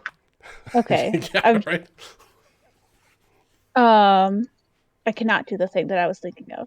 So yeah, we'll just go with my failed athletic check. So Thule splashes into the acid right beside Agrimar. Do they Rachel's- say anything? Agrimar started screaming out. Like he disappeared into that next archway, stepping into this heavily obscured cloud of gas. You heard a hefty footstep, like he took a running leap, and then screams of splashing, followed by a second splash and more screams. I don't know what Rachel would do in this instance, so I'm all open for any sort of suggestions. She would probably try to find some way to close the portal so that Thule stays there. No, we're And- on and she do a acquaintance terms backflip. now. They're back to frenemies. Acquaintances. And then also, I since think you're Nick was- underestimating how much of a petty bitch Zara is. But Oh, okay. I know. and Okay. also for Nick's sake, the stone has been put back in place so the water's not flowing down the main channel anymore, and the yellow and green flowers are blossoming more because of the fourth Yeah. level spell cast near. Oh, and there is a spike wall that is slowly closing in on Agrimar and Thule. But you haven't said anything about that. I was No, screaming. there was just screaming, which is a Okay. valid response. That's what I was screaming to, not the acid. So just to recap, Welcome back. Agrimar went first and jumped into a pool of acid, but he almost made his jump. It was but slippery. He didn't. Which means that you rolled low on your athletics check, I'm assuming? No, I rolled really well, but I rolled 3 feet short. I needed a 13 to make it across, and I rolled an 11. Or sorry, I needed a 14 and I rolled an 11. Okay, don't like those odds. You wanted to jump a 25-foot gap and made it 20 feet. I was really close. Yeah, I mean, I can't argue with those results. That's how prior characters have died. If Damage that falling ain't the damage. fucking truth. Okay. And then after that, Thule replaced the water stopper. And I And- used Dimension Door. If I had gone literally 5 more feet, I would have been fine. Okay. But you didn't, and so But I you're down didn't. in a pool of acid with Yes, but I Agrimar. have a plan. It's fine. Okay, fitting. It's okay. But the water has been stopped. And Water at the has end been of Thule's turn, But these two Cloud are of- growing because she I cast cast the a fourth are spell. about to open up. Got it. And the water was magical, so they were passively growing anyway. Because No, the water that part I got Okay, because yeah. it was a control water spell. That part Cool, made a lot of cool. sense actually when you said it. I was like, "Fuck, I didn't think of that." Now we're growing all the flowers. Got it. Okay, but is the door still open? So once the water stops flowing through that channel, the door is once again a force wall. Oh shit! It's okay. I got it. I got us. It's That fine. could be a problem. But That's the easy. poisonous gas is no longer flowing into the chamber. So you Which- guys can see again, at least Agrimar and Thule can see now that they're That's in the helpful. room. That's helpful for us. We can So see now our you can impending see the doom. walls closing in with the spikes. This Okay, is our so future, Thule. Sparta could get around and back to let the water out to get Thule and Agrimar out of there. I can get us out as long as I get us out of the water. The rest of us don't know that. I would think that they would. Thule has used Dimension Door many times. We don't know how these fucking portals work. Assuming you made it there successfully. And don't end up in a wall or something. Terrible. Terrible, Yeah, terrible. Zara could effectively be at the ready to either make the water flow again or stop it up here in the north side of the room. We'll say put her at the ready. All right. Rafal. I hate all of this. Rafal is gonna move his 40 feet. Hold on, not there. He's gonna move there, and ready an attack for whatever fucking comes out of this stupid flower. All right. Callum. Okay, so we've stopped the water and the force wall's back. Yes. It's too late. Never mind. Okay. Well, on the suspicion that those flowers are about to hatch, Callum is just going to move himself over towards this corner and prepare to cast Firebolt. And as soon as either one of them hatches, he's going to try to do some sort of assessment to see which one looks... Because we've fought these before, so he wants to figure out which one is susceptible to fire, if there are either of them. All right. With that, Agrimar, you are continuing to splash about in the acid. Can I have you roll another con save for me? How is he BRBing right now? It's the worst time to do that.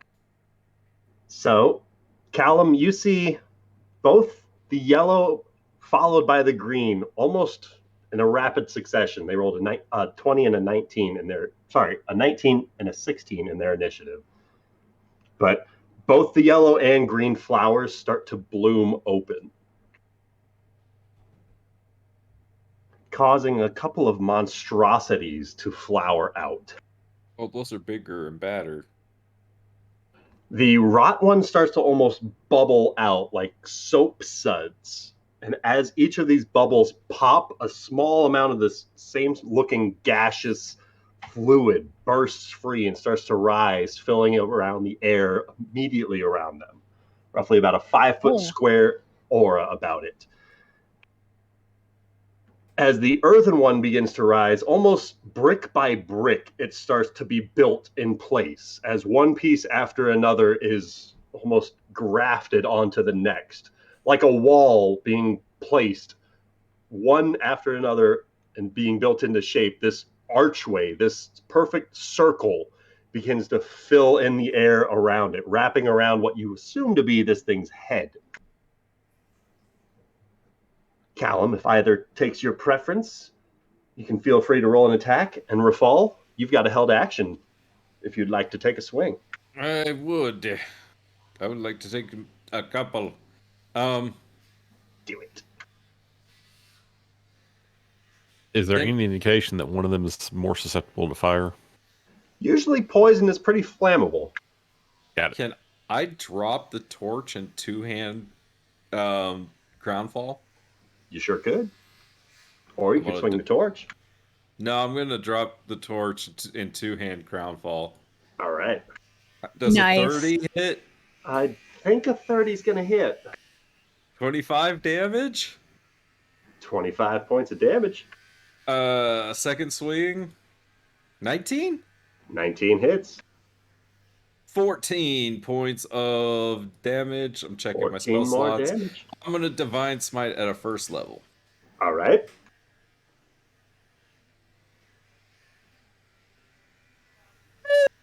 Nice. Full damage. 16 more. All right. Does an 18 hit? Targeting the rot or the Terra? The rot. 16 is absolutely going to hit.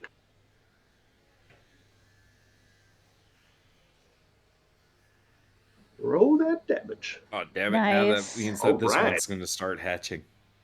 That is going to be... Only cantrip. 38 points of fire damage to the rot guy. Ooh.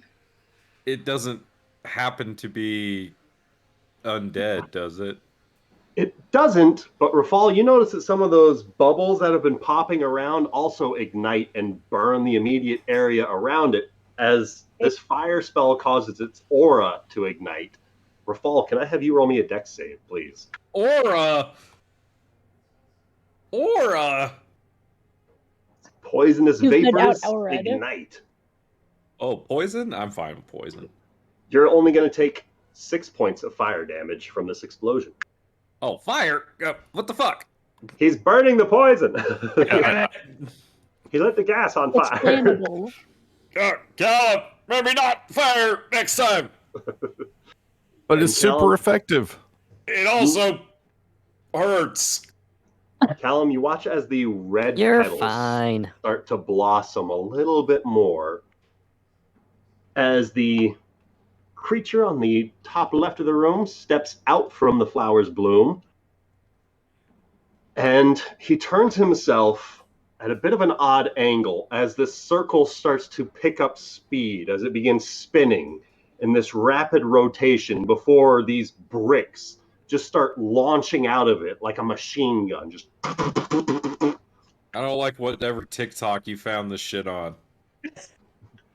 oh, this is all me.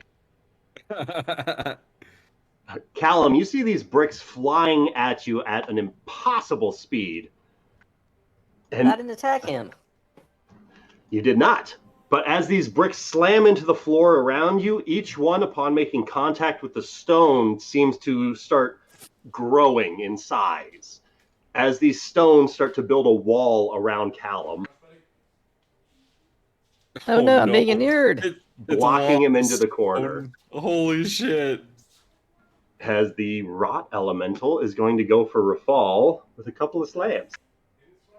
Alright. My AC is 21.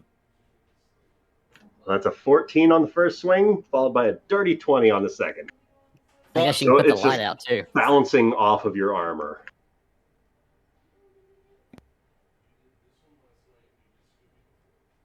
And with that, Bralinera is going to charge her way forward to take a couple of swings at Terra. The Black Lagoon one. Rolled terrible on the first one, but hits with the second for a little bit of damage. With that, Thule is up. Alrighty. I'm gonna go ahead and use Mingle with the Wind. So that casts Levitate on myself. All right. I can move up to 20 feet as part of my Sorry. movement. At the start of your turn, because you were submerged in the acid, can I get a Constitution save from you, please? Yep. Wah, wah. Oh, 5. no, I only have Tuli! +2. How much Tuli. HP do you have? I have 70. You take 32 points of acid damage as you start your Oh, second turn in the acid splashing around. Are you rolling d20s or d4s? Leave me 10d6. alone. Anyways, I'm gonna use my Mingle with the Wind, which allows me to cast Levitate. As you start drifting up above the surface of this acid. And I can move up to 20 feet as part of my movement. So 10 feet up, and then up onto the ledge, which was like right here, right? And that puts me right next to the chest. You do approach the chest, and as you start levitating your way forward, you see several runes across the back of the wall behind the chest ignite with color. As they spark to life, this burst of wind emits from one of them. I need you to roll me a strength save. What happened? Time to get thrown into the acid pit. 13. Everyone's jumping into acid when you're gone, Rachel. I don't know why, but everyone's doing it. It always happens. The term is Kagramar.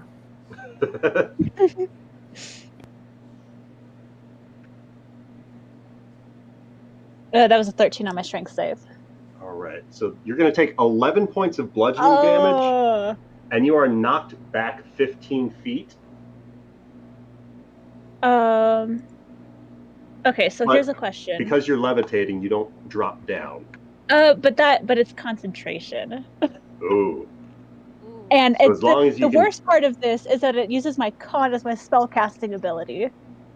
Well, you just have to beat a 10 on a con save to maintain concentration.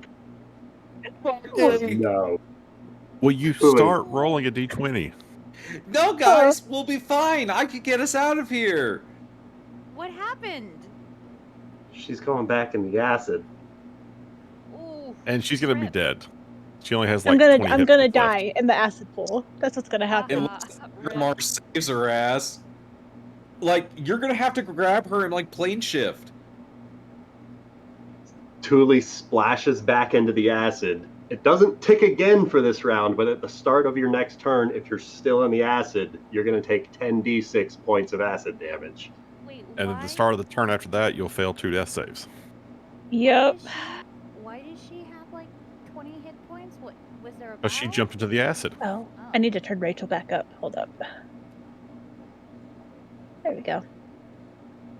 See, I thought about just using Dimension Door again, but I don't know if Akramar would have willingly gone with me. You also don't know that you can make it through that door. Might be about saving yourself now. Fairly sure Dimension Door can go through a force wall. You can certainly try. I mean, I can't, because if Mingle with the Wind, since I cast it and Levitate is an action. Oh, no. That's what I was looking at, but nothing gave me a definitive answer. So I just assumed, because it says you cast it just without spell components. Then I would assume it's an action. Yeah. So anything else you would like to do with your bonus action or movement? Try. Let me think. I used 15 of my movement, correct? I went up 10 and then 5 feet forward. I'm going to try to swim towards this ledge over here. Oh my god. I have to. What am I supposed to do? I get it, but I'm just so sad that that's what this is resulting to. Because I'm pretty sure... athletics check to try and scale that northern wall at disadvantage because you're submerged in acid. Is there any way I could make that an acrobatics check? How would you like to try an acrobatics it? He does a flip. How? If you start doing flips in the acid, That's gonna hurt. Out of curiosity, how deep is this? Would you like to swim down? You don't see the bottom because it is obscured by whatever this toxic sludge is that you are in. But you don't touch the bottom of this pool. Yeah, I have. Whether I'm it's actively swimming. 5 feet below the surface or 100, it's hard to say. But the walls on the left and the right-hand side of this room are also starting to tick inwards as they are closing in on you and Agrimar. Shit. Can I see how far Agrimar is from me? I can't see anything in here, can I? You can see it because the cloud of poison is gone. Because the water flow stopped. Dark in here? I assume it is dark in here. Yeah, so... Didn't he light up a light source? No. Lucas not? He put out his shield because it was magical. We were using Callum and Rafal as light sources. Sparked it up. So you can hear where he's roughly at if you need any sort of a guesstimation. Yeah. But because it's dark, you can't see it. Can I try it? Fuck. Okay.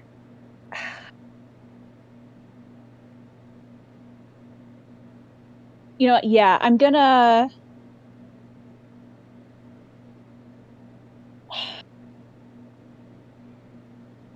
to make a perception check to see if I could just kind of work out where he is, make my way back towards him, because I don't care if he resists. I'm going to try to Dimension Door us out of here on my next turn. All right. Roll me either a perception or investigation check. Perception, because I get advantage on those. Has a 23. 23 is more than enough to reorient yourself after you just got knocked back midair, did a couple of flips around, and splashed back into the acid.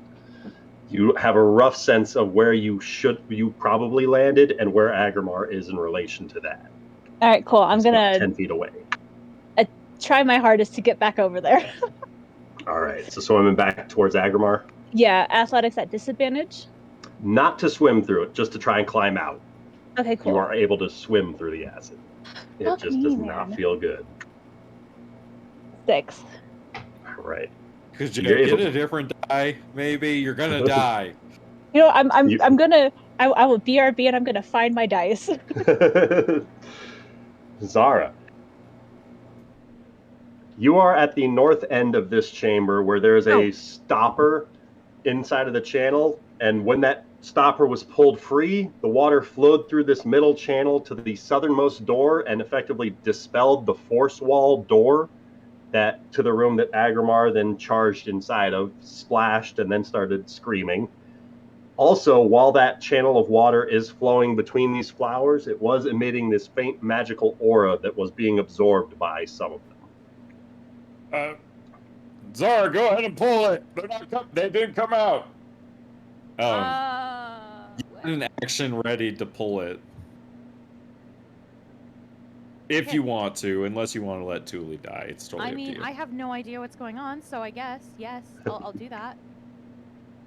Is that an action, or is that like a... That's your free interact with an object action. I'll pull it, and then I would assume those things have popped out, and they are the enemy? Yep. Correct. The yellow and green flowers have bloomed because of spells cast nearby them, and they are actively attacking you guys. Who casts spells? Your boyfriend and Thule. And did he cast? The Terra one just made a small brick prison for Callum in the opposite side of the room. Callum launched a spell at one of them, and he got buried alive. That's a fucking action. I am going to... You still have an action. Okay. I want to run up, right here, or at least right here. I want to punch him. I want to punch him hard. With the bear paws? Yes. Or bare hands? Motherfucking bear paws. And actually, wait, I mean, I don't think I'd be able to pull the plug if I'm in air reach. I'll still pull it.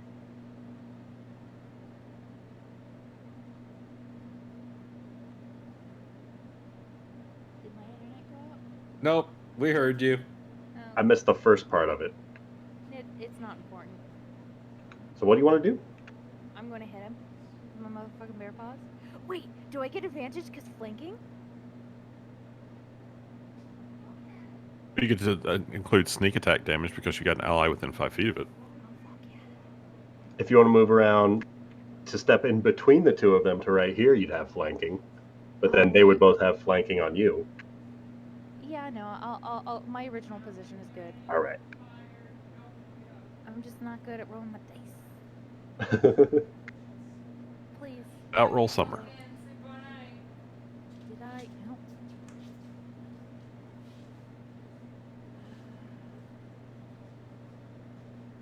Well, You swing with that motherfucking bear paw, and it slams right into the side of this creature, but he appears to be made of stone, and you felt the force of that punch right all the way back to your elbow and up to your shoulder, and you're probably going to be feeling the impacts of that tomorrow if you didn't break any bones in your arm. That Okay. just hurt. well, can I hit him again? If you'd like, I would like to. 22 hits. Also, I have inspiration, right? Like I don't know. actual I know I have actual inspiration. Can I actually make? Can I actually re-roll that 12 and make it with advantage if possible? If you've got inspiration, absolutely. Swing again. That's 29 on the first one. Yeah, And then that's fine. 27's going to hit for 8 on the second. Yes. Well, I wanted to apply inspiration to my first hit, if possible. Right. So re-rolling the 12. Sorry. So Re-rolling the 12, and I got a 22. 2 hits, effectively. 29 damage on one and 8 on the other. And do I get sneak attack on the first one? On the 22? Which one will give you more damage? Because I'm okay with that. It was the 29. The 20? But I don't think. How many sneak attack do I get? How many? You only get one Get sneak one. attack each round. Oh no, Yeah. how many? It's 5d6 at this point, right? No, it's more than that. It's 7. Let me check Rogue. Yeah, roll 2 more d6. Okay. 27. Sneak attack for the 20.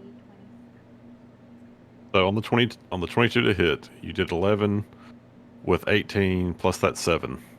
So you did 29, 36 damage on your first attack. 36, and then 8 on the second. Yes. All right. 42 seems pretty good.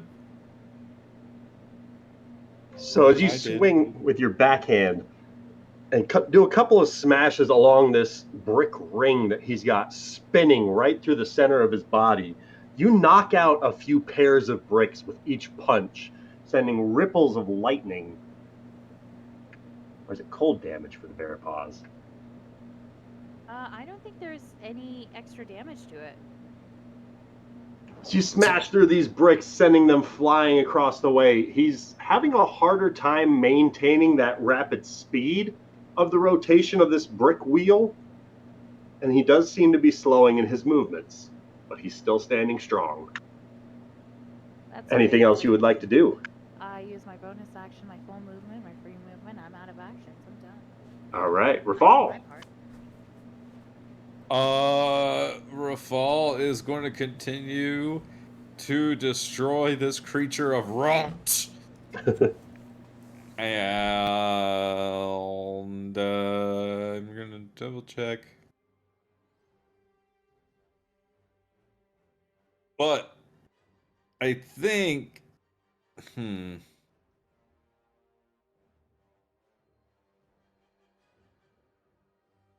where is the thing? Why?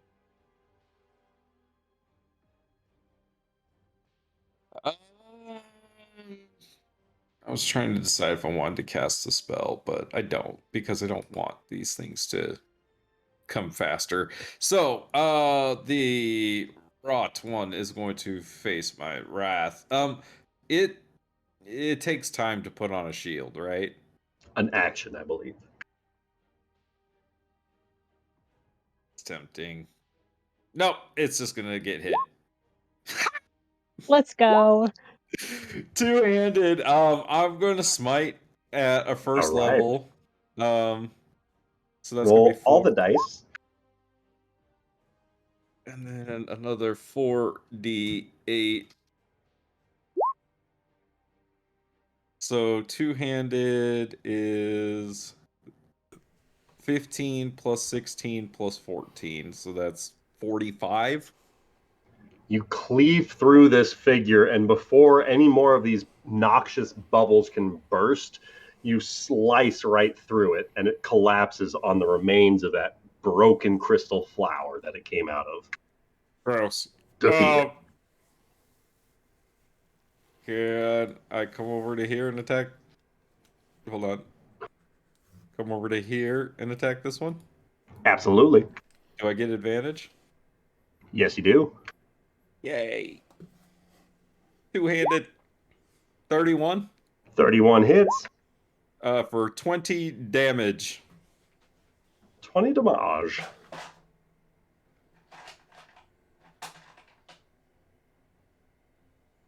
And that will be the end of Rafal's turn. Excellent. Callum, All right, I break down the wall around me. what would you like to use to break down the wall? Magic. Feel free to cast away. Oh no. No, just wave my hand, it just disappears. Ah, the power of friendship. The Yes. force. That's an even more powerful magic. No, so describe this wall to me. Is it just like blocking me? It Is it looks like bricks got smashed into the floor, and then the enlargement spell was cast upon those brick objects. And now you are it's effectively like a line of dominoes that were set up and then swelled so far that they are now touching each other, making this perfect brick-like fence all the way around you. how? This Kinda stone like- cage. I'm assuming I can't see over it. I'm short, but like, does it go all the way up to the ceiling? It goes about 10 feet up. The ceiling to this room, assuming it's about 20 feet high. Okay. Just walk up that bitch. Yeah, I think that's what I'm gonna do. I'm just gonna walk up with my shoes of spider climbing. Spider gnome. Spider And gnome. so he walked. Walk with them. Walk this way.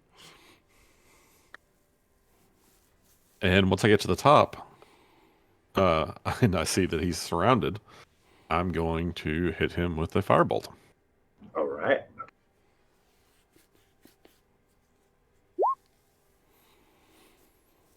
20 hit. 20 hits.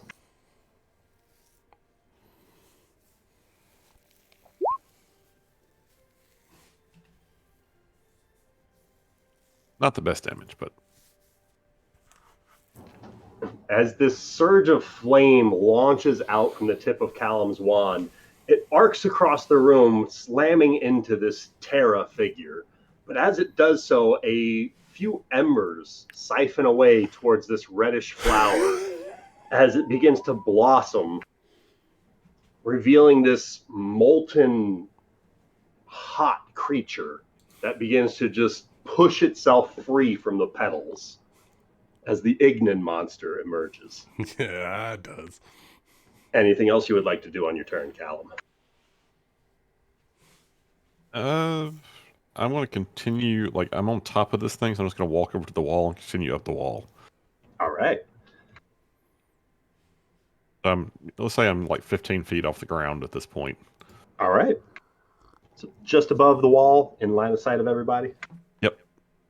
All right. As the fire entity is going to drift its way forward.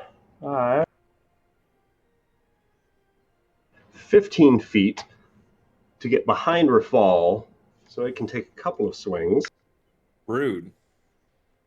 I really should have brought an ice spell. Rolled 3s on its first attack rolls with advantage. Rolled one more natural 3 on the second attack, followed by a natural 20 with advantage. Oh my god. I'm going to use God. Crown Fall to negate the crit. All right. You can't kill That is just Rafal. going to be...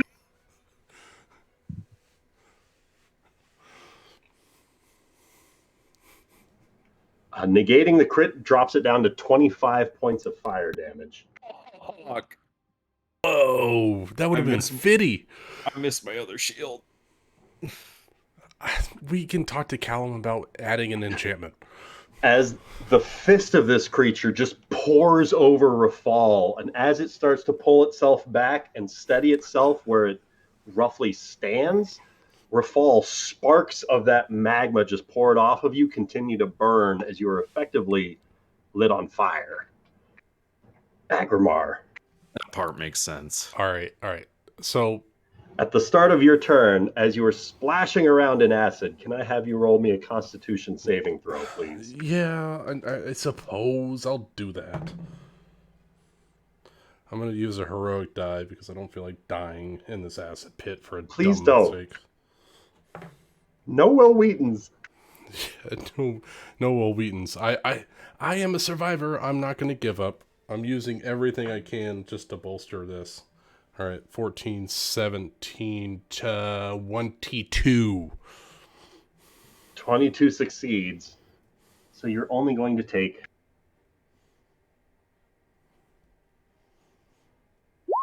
19 points of acid damage.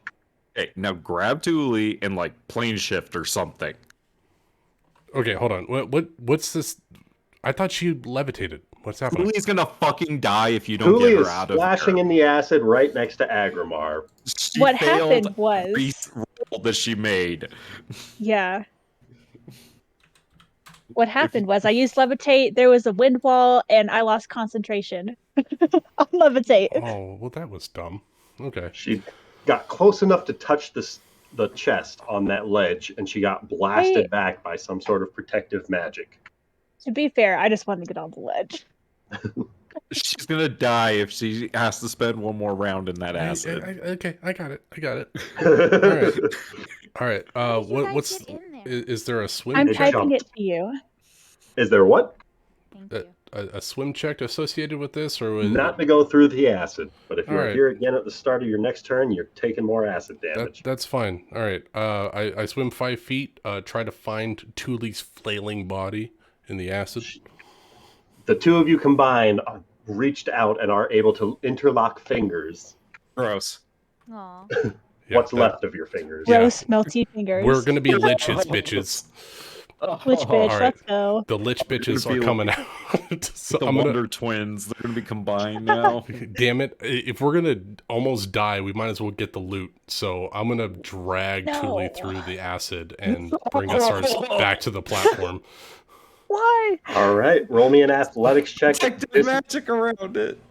Actually, would you like to carry Thule or climb out of the acid? I'll carry Thule. 'Cause you can't- There was. I'm sorry. I missed a couple rounds. There was magic around the. There was some spell that blasted Thule out of the air when she got close to that platform that knocked her back into the acid. Would I have seen like a rune activate or something? Not while you were splashing around 10 feet below, submerged in the acid. Okay. Can I bring Thule to the surface and then look to see if I see a rune? You can bring her to this far side, using half your movement to travel with somebody in tow, or effectively like double your movement. Yeah, that was to drag so 5 somebody. feet to get her, 10 feet to get back. That's 15 of my 30. So I have 15 left. So you got Thule at the edge, but you can't climb holding Thule because it's going to take 2 hands to climb out of here. You could try to throw Thule up, risk another wind wall knocking her into the acid. You can try to bamf out of here. There are a couple of options available to you, but those walls are closing in. Yeah. If I bamf, we are gone. We're not. Yeah. We are out of this. I'm not No, gonna I be able to make it down. understand that, but she's gonna die, bro. You got to do something. No, I'm Like- not gonna let her die. I mean, please, come on. Especially since, like, the average for what you said, 10d6 acid damage. That's 35 as average, and she has 27. No, you're gonna be fine. Damn it, you're the smart one in here. I'm gonna make sure you survive. We're not gonna open this door and jump into a pool of acid and not get rewarded for this corrosion. Damn it. So I'm gonna cast as I pull over here, get Thule up to the surface. I'm gonna cast a healing spell on Thule to make sure she survives, because she's actually the best bet for us to get out of here without abandoning everybody. So I'm gonna cast. Is this a channel divinity? No. This. I'm gonna have you roll a concentration check to cast spells while in a pool of acid. Just got to beat a 10. Yeah. And you have bardic inspiration. I used that on my. Oh, okay. On your save. On my save, yeah, because I rolled real low on all of my dice. So. All right. Con save, you said? Yes, sir. All right. I got an even 10. Oh my god. Aw. Just make it. By the skin of your teeth. Like, it is taking every fiber of your being to focus and concentrate on this spell as you are weaving out the intricacies in the acid around you. As you are feeling yourself just burning in this pool and smelling your loved one as she is burning beside you in this life or death moment. You are able to focus on this spell just long enough to get it off. Thule's hand in tow, I look at her and I focus and I say, "Trust me, we'll get out of here just fine." And I cast Heal on Thule. I'll take that. So Thule, you get back 70 hit points. You're no longer blinded, deafened, or diseased. So there you go. What are you insinuating? Saying you've been a bad girl. She's immune to disease now. Nothing can stop her. Yeah. Just, you know what? We're just putting some Neosporin on all of the acid so that way it doesn't get infected later. But no, I cast just again, Agamar is focusing right now. It's pure survival. So nothing religious, nothing extra planar. It's just his body heat that is out searing the wounds of the acid, and it's causing her body to amplify its own healing properties and regenerating her skin. So 70 points of healing to Thule. That's my action. If I have what level spell is heal? 6th or 7th? 6th level spell. Nice. So I still have our BAMF available if we need it. But if I can use the rest of my movement to try to get us closer to the surface or closer to the edge, then I will. At the edge and at the surface with 15 feet of movement left. If I can try to pull us up, I will. If not, then that's all I got. You could pull yourself up or try to throw her. I will try to boost Thule to the surface. So it'll negate the disadvantage for her to make an athletic. Yeah, I'll give her advantage on her climb. All right. And that's Agamar. As the white flower bloom in the opposite room starts to swell open, as this purplish monstrosity begins to drift out, as this open maw just starts actively biting the air around it. As this hollow sucking sound can be heard being made from this creature. Ugh. As like a vacuum, it just starts sucking in the air around it. It drifts 5 feet forward and is going after Bralinera. Looks like an eldritch walnut. Well, that's a natural 1 on the first attack. Yeah, the fuck second you, attack eldritch is going to hit. It now has a hairball. That's a 1 spicy meatball. As the Earth Monster is going to turn around towards Rafal, who he's got advantage on, and take a couple of swings at the Burning Paladin. Rude.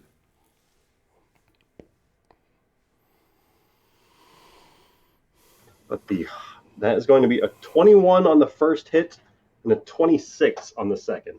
Yeah, those both hit. Oh, if only you had your shield on, Rafal. I needed light. He's light. 28 points of bludgeoning damage to Rafal with both hits. Okay, got it. As Rot is dead, Bralinera is going to retaliate against the floating guy. She's going to take a couple swings. No. Kill this one first. You have advantage. Saying that out loud to her? Yes!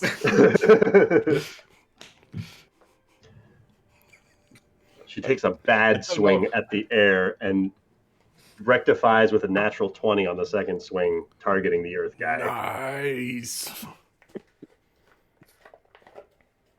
I don't know how you communicate you have advantage in regular You can combat. hit it I'm better distracting this it. way, I've not got that extension. way. Now!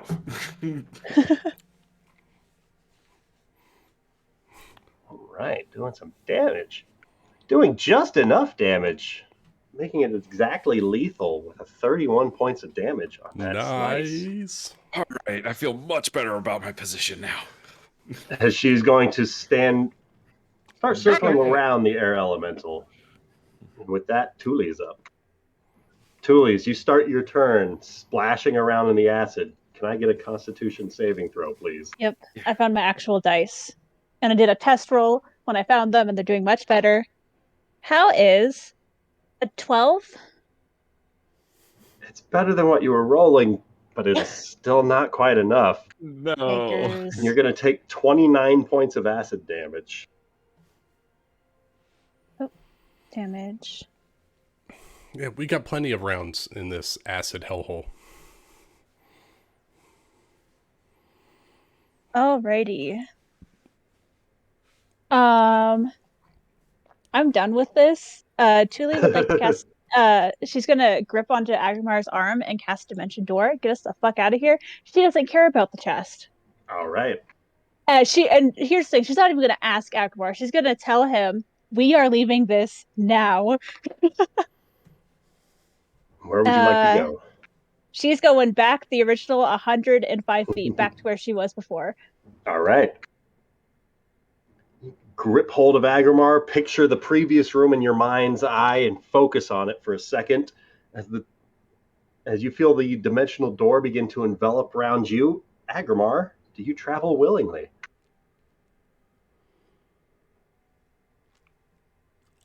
Oh, He's really thinking about saying no, and we're going to kick him in the face. When If Thule need to. opens her eyes in the other room, is Agrimar beside her? No. If I need to, I will. Are you fucking kidding me? Rafal wants this chest. That's what we're doing. Wait, what? You want Says this who? chest? You said you chest. wanted the treasure. You wanted the loot. I said we were going to open the door. I was gonna Like say I'll you're, roll a persuasion check if I need to. Looks like there's a breakdown of communication in this party. Oh, Oh, jeez. So, Thule, feel free to move your token. You motherfucker.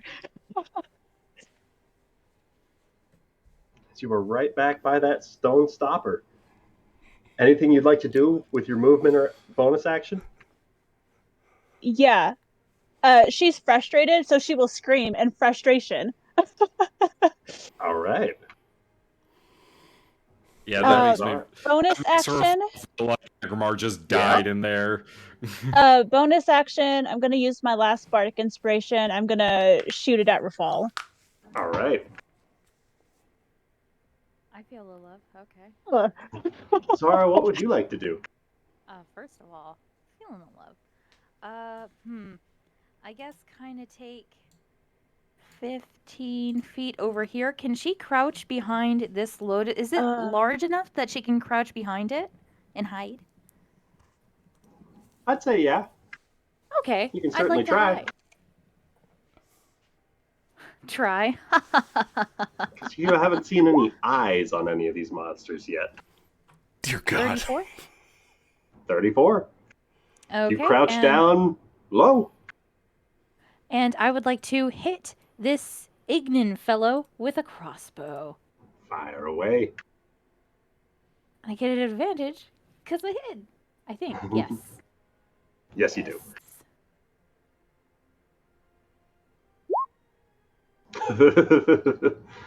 Roll that sneak attack damage. Let's fucking go! Oh my God. Wait, was that a natural 20? Yeah, That was a yeah. crit. Holy Yeah. shit.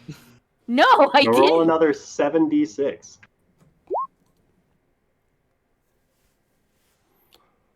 Oh, damn. All right. Oh. 46. Fiery monster is looking rough. 61. It's having a 61. difficult time pulling itself back together, but the magma is still staying together as best as it can. It's looking rough. Yeah, I feel pretty confident in where I'm at. I end my turn. All right. Rafal, at the start of your turn, you take 3 points of fire damage. That's not that bad. Okay. Is there like a specific part of me that's on fire? Like probably your cape area. I'm assuming that any attempt to put it out, even with the water next to me, is an action.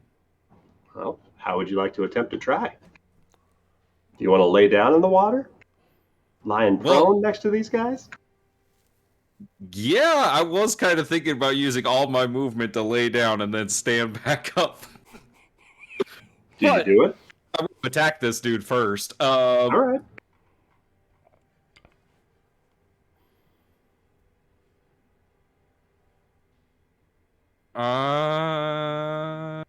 Yeah, I'm gonna attack this dude. Ooh, natural 1. Oh, Rafal. I'm gonna use my inspiration. What is what is it? It's a D10. Does a 26 hit? Oh, yes, it does. That'll be 22 damage, and I'm gonna go ahead and use a 3rd level Divine Smite All right. for 18 more, so that's 40 damage total. It is looking very rough. As you cleave into it, you take off what you think is one of its arms, or maybe it's a leg, something that it was using to try and prop itself up. And that part does not reconnect to what's left of the body. You can just see what looks like one of its legs still flailing about wildly. It looks rough. Very, very rough. And then can Rafal full on Dive into the water to stand back up. Yeah. Stop, drop, and roll. Yes. Because of the water, you're able to put out the fire without an action to do so. All right, cool. That's the end of Rafal's turn. All right. Callum. So you really made it sound like this fire guy may be a little hobbled. I mean, you were very specific about the kind of damage he took. Yes, indeed. So when I cast Erupting Earth, Casting that in the middle of all this channel shenanigans. in that square, 20-foot cube, So affecting, what is that? both of them. 2 of these Lazy Susans. That's going to go for both of them. Dex save. It's a 21 on the fire guy's save and an 18 on the air guy's save. God damn it. So even at the clear disadvantage that you just described for him being so badly injured. Fire guy's going to be finished off by this spell. Okay. Air guy's going to take, I assume, half damage on a success. Yes. 13 bludgeon. Actually, does it hit them if they're flying? It's a 20-foot cube, so... Okay. Just try for every little advantage I might get. It's gone. Fire guy, as he extinguished, his fire goes out and his crystalline flower splits and cracks.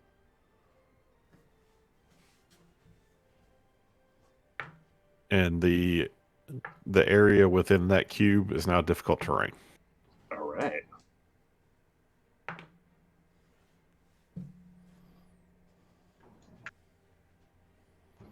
Anything else you would like to do? I'll walk some more along the wall over this way.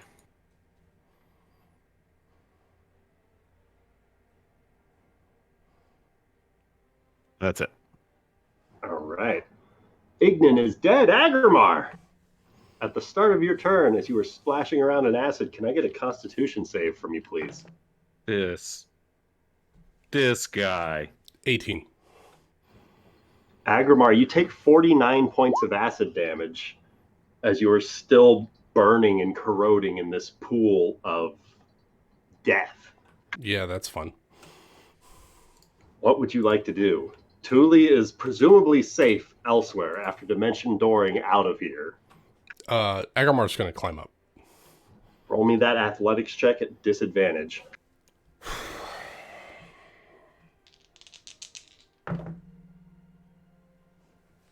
Uh, 18.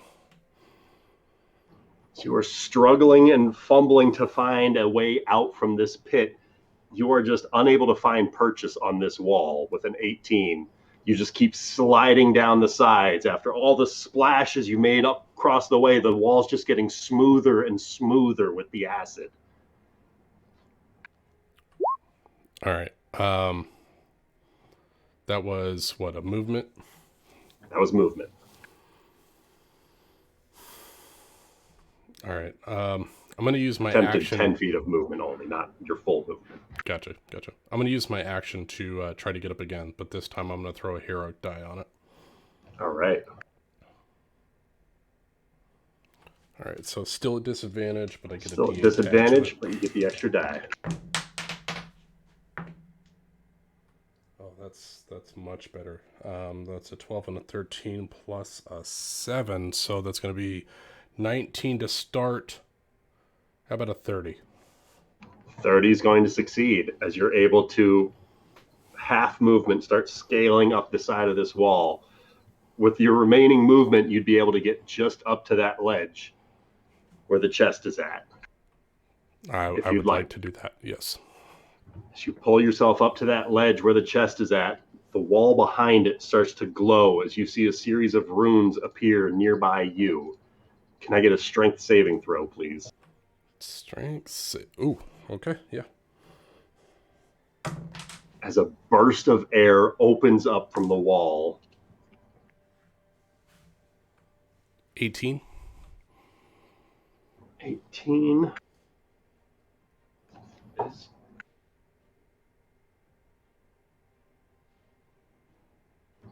You're going to take 14 points of bludgeoning damage, and you are knocked back 15 feet.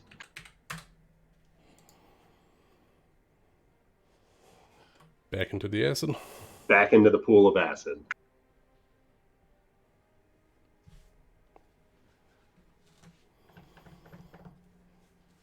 That's it. With that, the Orin is going to float a little bit higher up from this erupting earth area. Using 30 feet of movement to just get out of it. And it is going to try and swallow Bralinair. Straight rolls this time. It's a natural 1 and a natural 19. She's a roller coaster like that, isn't she? So she gets vacuumed into this monster, and you lose sight of where Bralinair went. It is going to continue to fly. Rip. She's a high-level spellcaster. I'm sure she can get herself out. Oh, Oh no, let's- where's Why it is going? he going over there? Where's it going?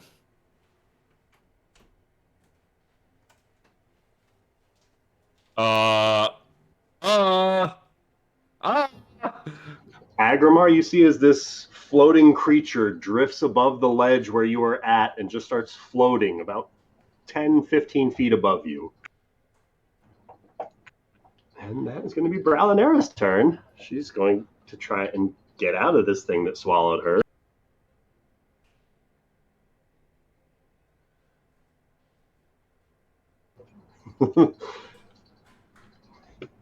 As you see from the inside of this creature, something just starts punching and causing all sorts of serious contusions from the inside as it starts swelling violently as fists and then a sword just bursts out from one side and spilling out from the open wound. Bralinera comes pouring out, falling right beside Agrimar into that pool of acid.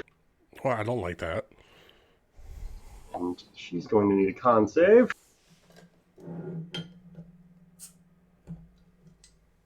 Rolled a natural 20 on her con save, so it's only going to take 15 points of acid damage. But she just emerges from the acid and just starts coughing and choking up all around her, having already used her actions to fight free from the Orin.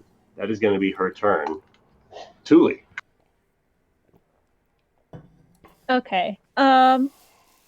If Thule stands here, like in the water, can she see whatever the fuck this thing is, the Orin? I'd say yeah. You've got line of All sight right. all the way down the middle of the room. I'm gonna cast magic missile All right. at a I'm at a 4th level spot.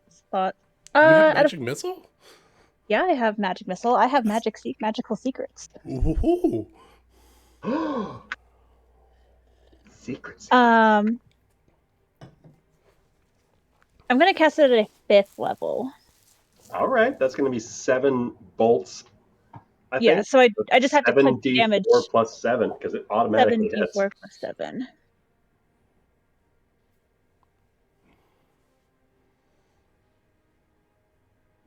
Did I not do? Oh, I forgot to put a space. Damn it. Damn syntax. 24 damage. 24 points of arcane force damage.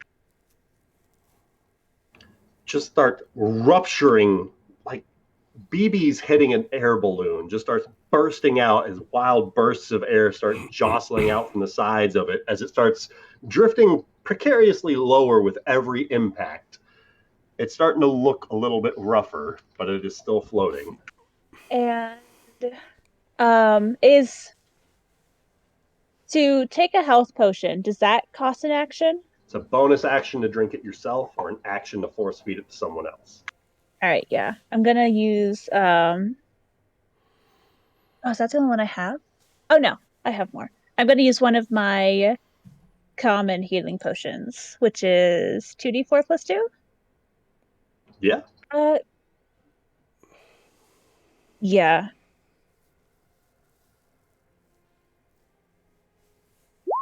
I only get 8 back. That's okay, though. Any healing is healing. And that's my turn. All right. Zara.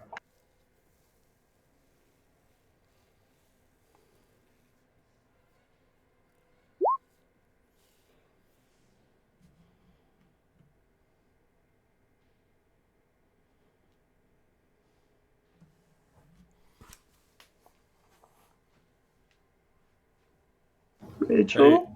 Oh, she just jumped out. I feel terrible. The acid got her. And she's back? Hello. I did not one. And I'm like, it's my turn. I saw Thule like make contact, like her magic missiles made contact with the like over there, right? Absolutely. Okay, I would like to move 15 feet right over here, and I would like to hide. So it is difficult terrain walking through that center square. That's bullshit. Okay, can I make it within 25 feet? 25 feet of it? Yeah, just let me try, because I moved. So you'd have to be like down here to get 25 feet away from it. Oh no! I just will moving here. Does that cost my full? Oh no! You know what? Fuck it. Boop. I just move right here. All right. Yeah. And I would like to hide. 'Cause that's all I can do.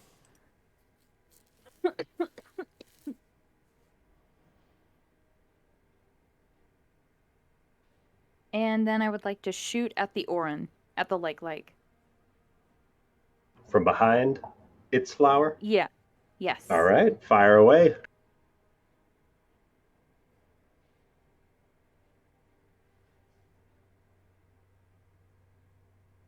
.28's going to hit.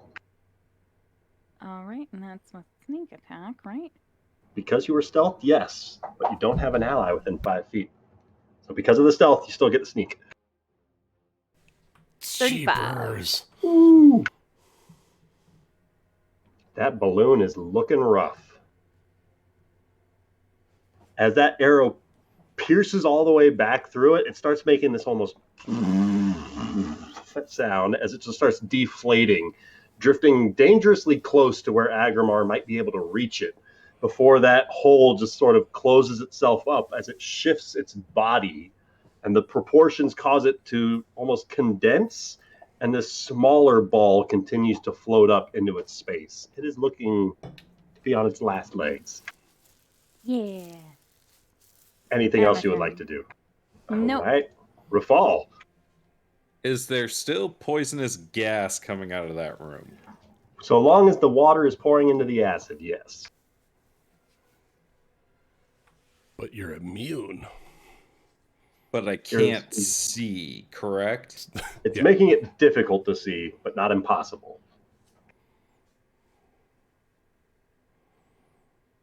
It's lightly obscured. Okay. Speaking of obscured, this is all difficult terrain?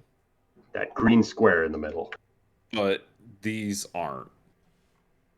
Correct. Okay. Then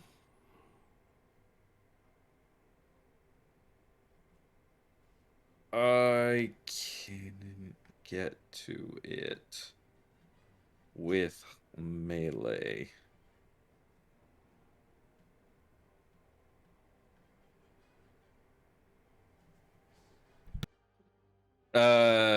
So Rafal's going to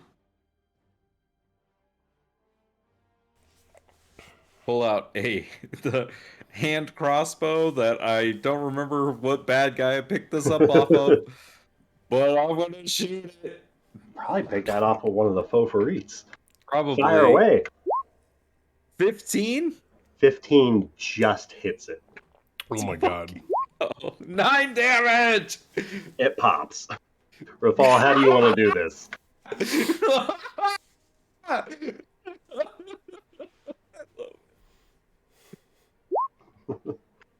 Rafal's going to...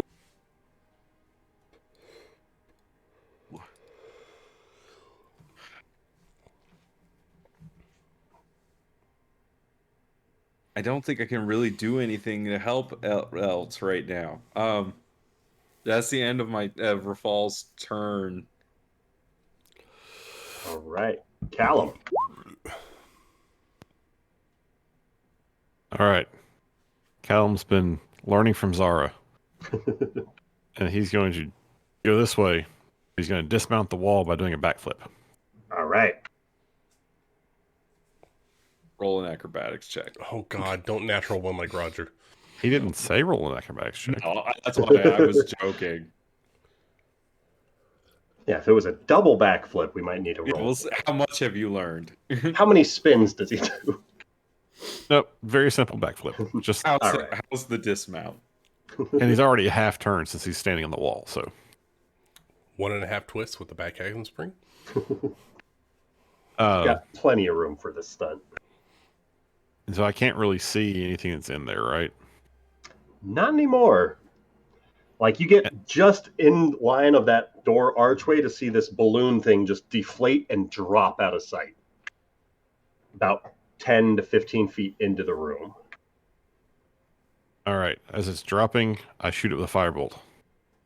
All right. Firebolt! Dear God.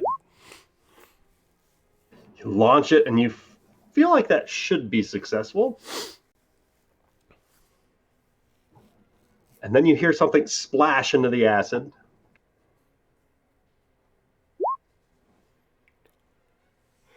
Wow. I explode the poison gas. If you're going for the gas, then you could absolutely ignite that if that's what you would like to go for. Well, I mean, Callum trying to spark up the poison gas. he wants to get rid of it. All right.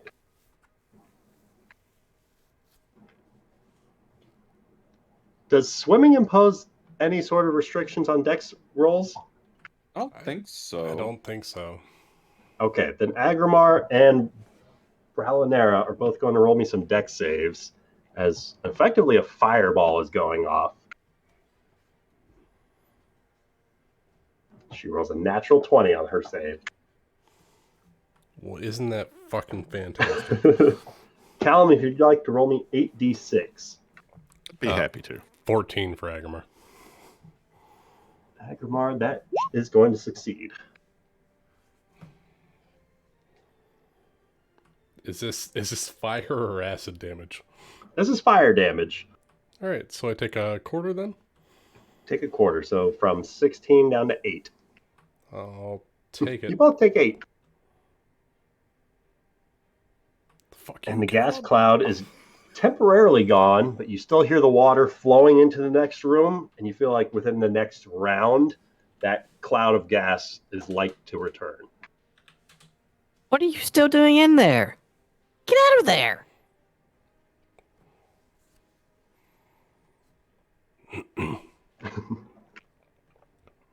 No sign of Agrimar or Bralinera, however. About 10 feet into the room, it looks as though the water shoots off a small ledge. Oh, you mean I And can't there's see like him? a 25-foot Drops down. gap, and then you can see this illustrious-looking chest in a small alcove opposite, Okay, then with I'll what take look that to be a back. couple of arcane runes activated in that same Oh, you're not going to alcove be a behind dick, is the what you're chest. saying? Oh no, I'm thoroughly helping you kill yourself. Oh, thank you. But I take back what I said since I can't see you guys. There are Doesn't tell magic runes on the other side. Can I like read them? What languages do you speak? Gnomish and Primordial? They do look to be roughly made out of concentrated bursts of Orin, focusing the elemental air for an obnoxious push. With your innate abilities, you can probably piece together that this trap is put into place so that if you make it onto that ledge, you get knocked back into the acid. Oh, be careful. If you try to cross that pit, there's a wind trap on that ledge.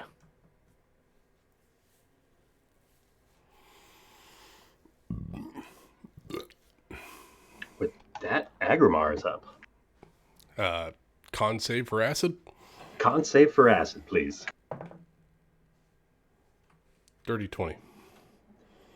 That's going to succeed, dropping it down to 21 points of acid damage. I think these squares are also on the DM layer.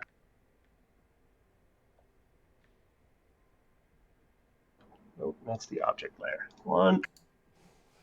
I can see him. Okay, you can see those? Oh, you mean the spikes? The Dear spikes God. were on the DM layer, but yeah, they've been closing in every Right. round. Spikes. Yeah, forgot about them. Forgot about the spikes. Yeah, forgot about the spikes. I'm sorry, what? Can I see Brawl Arena? If he doesn't right get next to you. out of the acid, he's Alright. gonna get smushed. I got it. All right, I'm gonna move over and I'm gonna throw a dwarf up on the platform. You can certainly try. I would like to fucking Nobody try. tosses a dwarf. Roll me an athletics Agrimar check tosses at tons of short disadvantage. people. All right, Dude, strength check wait. with disadvantage. Get yourself out. She is a You're high trying level to throw spell someone while caster. swimming. Get yourself out. What are you doing? I'm gonna get myself out. You said athletics, Ryan?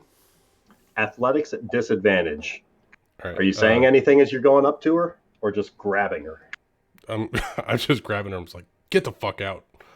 22.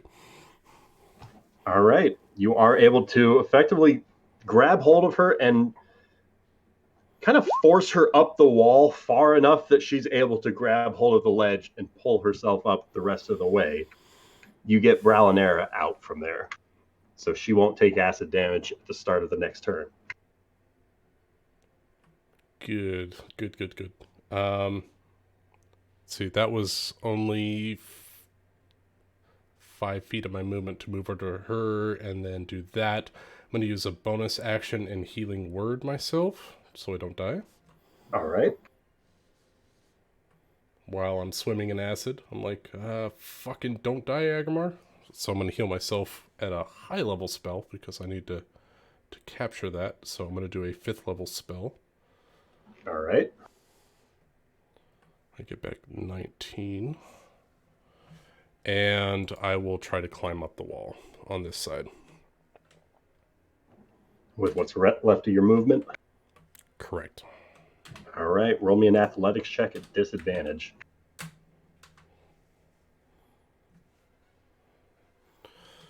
All right, here we go. Athletics disadvantage. Hiya! Ooh. That's a 12 and an 18 athletics. That is going to be a 23 athletics. 23 succeeds. You were able to pull yourself free from the acid. Finally. Christ almighty, dude. Yeah, you know, I feel real bad after that whole thing. It feels like fucking campaign 1 because I realize I have a potion of fucking flying. Except the ironic part is she didn't have that potion. That's right, she cheated. Drank a health potion, convinced you it was flying. Jumped off a ledge.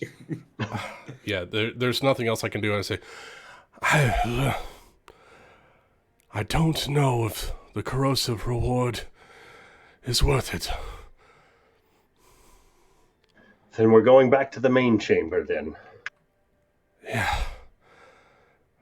But maybe if this trap resets, we can come at it with a better plan. Perhaps your plan should be to stay in the other room. Now, come on. She's going to just... Of course, Your Highness. If that's the end of your turn, she's going to grab hold of your arm and drag you into the next room. I think I have maybe 5 feet of movement left, so that's all Agrimar. He's tired. She rolls a 26 on her athletics check if you're trying to resist it. Nah, I'll take the walk. She drags you 15 feet into the next room. I give Rafal a look like, hey, I got helped by the dwarf lady. You look like shit. Is Tuli one of You can't see my face. Oh my god, what does this shark helmet look like? Very porous and burnt, heavily melted and disfigured. Just like me. But with that, we're effectively out of combat since nobody's in the pool of acid anymore. No, I just murder Agrimar. I'm done with this shit. Wait. I mean, Kevin could try. What you got? Air traps. I'm kidding. Air traps. Zar? Oh.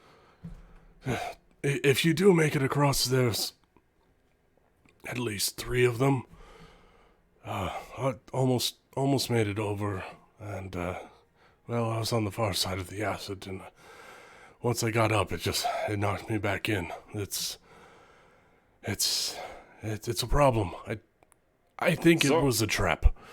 Zara, can you fly right now? Yes, I can. I was about to suggest that. Oh, do your thing. Zara I'm really activates glad you wings were here like an hour ago. and attempts to reach She's the been here chest. the whole time.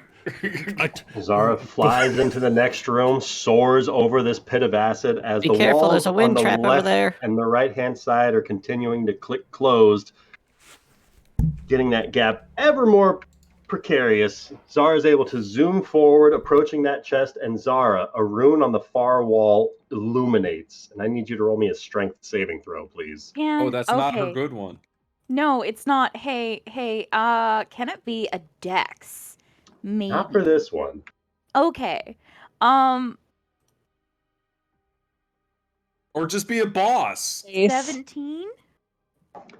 Zara, you get blasted back by this unexpected burst of air.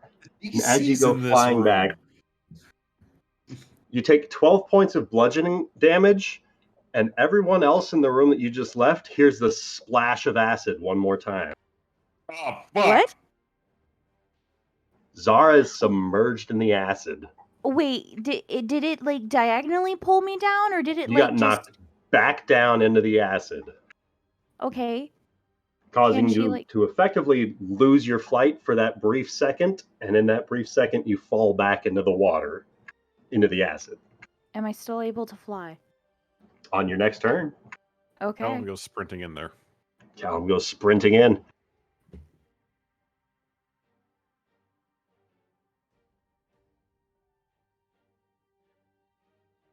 Does he see Zara? If you're in the room, you see her down there with the walls getting ever closer to crushing with these spikes.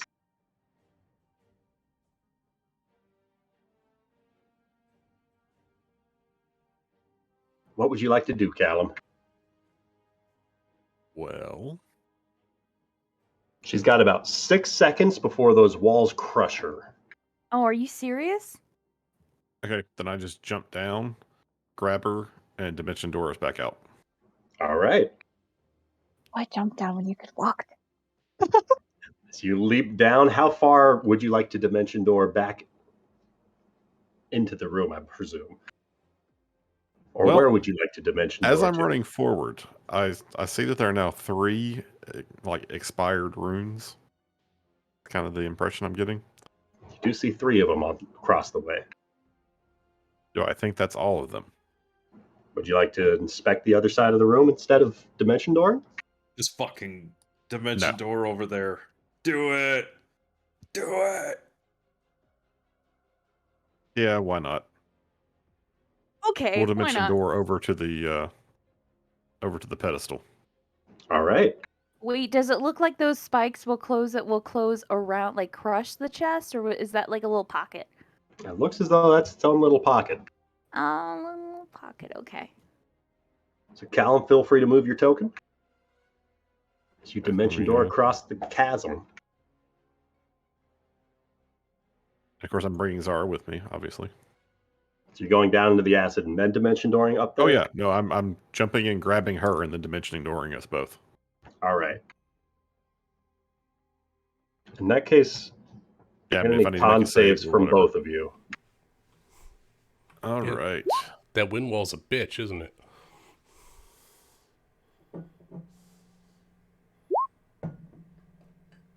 Callum takes 33 points of acid damage, and Zara takes 33 points of acid damage.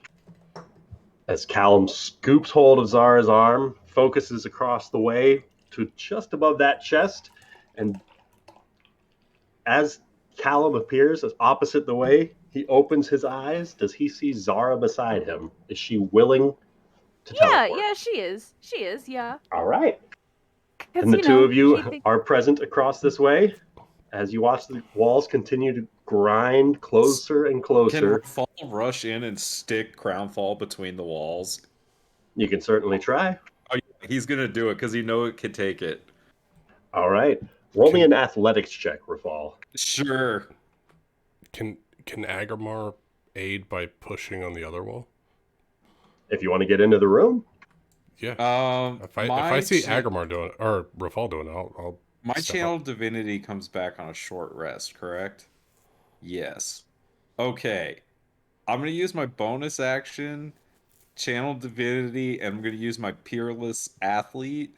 So I have advantage on athletics and acrobatics checks for the next 10 minutes. The amount I can carry, push, drag, and lift is doubled. And the distance of my long and high jumps is increased by 10 feet. So you want to jump across the acid? Not There's a yet. bit of a party Not across the only way. if I have to, but 23 athletics. Excellent. With Agrimar making a roll for his side as well. Yep.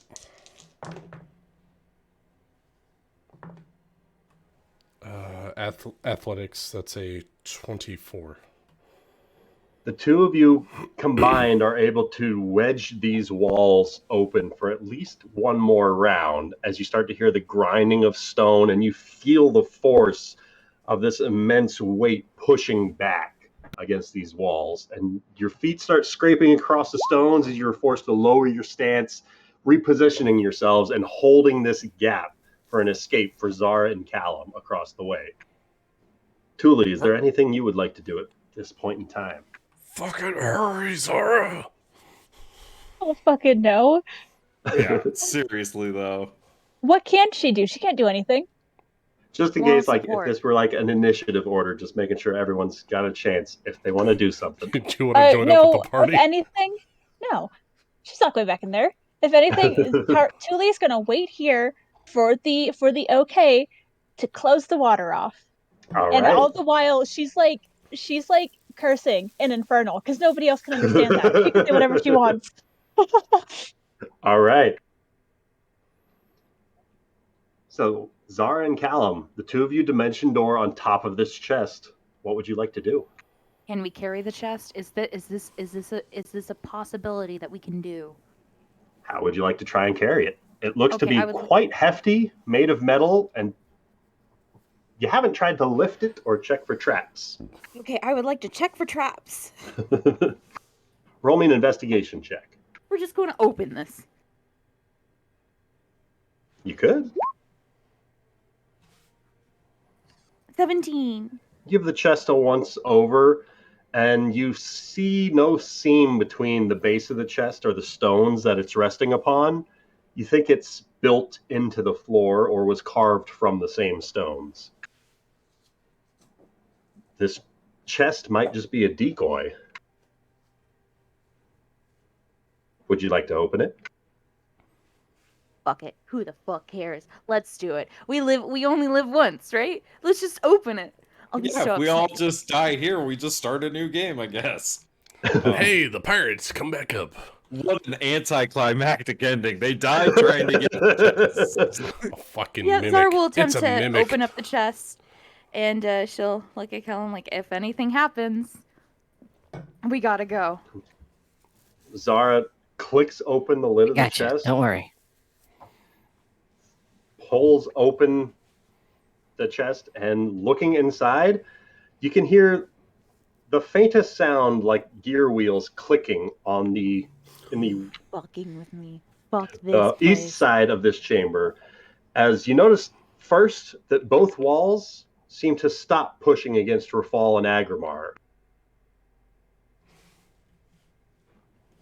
Grinding stone gives way to a previously unrevealed passage that looks to lead to another room off to the right. However, there's the glow of a glyph on the lid of the chest that once the chest is opened is now facing right towards Zara and Callum. Can I get the two of you to roll me a strength save, please? Oh my god, no. As a wall of wind bursts forward, can I also have Rafal and Agrimar roll me a strength save, please? Of Hey, course. As Agrimar. the four of you Or are hit Rafal, by this wall my of good wind. buddy. I get a +4, right? You do. Okay. 15. Well, it's an action. Never mind. You could attempt to counterspell No, I'll just roll nat 20. it. Or just nat 20 it. Oh. That works just as well. So Zara, you are going to take 13 points of bludgeoning damage as you are knocked back 15 feet. Can I attempt to grab her? Do you have a reaction, like a spell of some sort to grab her? Featherfall? Featherfall would work. The only reaction I've got is shield. Then I'm going to say that you're forced to hold yourself onto this platform as she's blasted off beside you. And you're just slightly too slow to grab at her arm. Actually, I do have I can cast counterspell as a reaction. All right. Would you like to counterspell the glyph? Fucking Yes, wizard. yes, I would. Like it. Good. You have one job. answer. Stop Because it's only a magic third from level happening. spell, you are able to dispel it without any contested roll. Callum, with your left hand, you wave. With your right hand, you grab hold of Zara's wrist confidently as you see this faint glow start to trickle as she's looking back at this secret entrance that's been revealed. You grab hold of her and dispel this rune before it's able to knock anyone back or into the acid, before it's able to knock free anybody holding the wall behind you. And you're able to save everyone with this reaction. And with How that, did I know it was going to do that? you don't see any more arcane glyphs in this room. That was The close. walls look to have halted. The acid is still boiling down below. All right, make with the finding of whatever's over there. Just a secret passage. Are the walls still moving? The walls have stopped where they are. The chest is like the lock. It's like when you open the chest, it stops the walls. All right. Why don't you take a good look inside the chest real quick and let's get out of here. Nope. Zara's already Zara flying just away don't- from Callum. Fuck you, I'm out.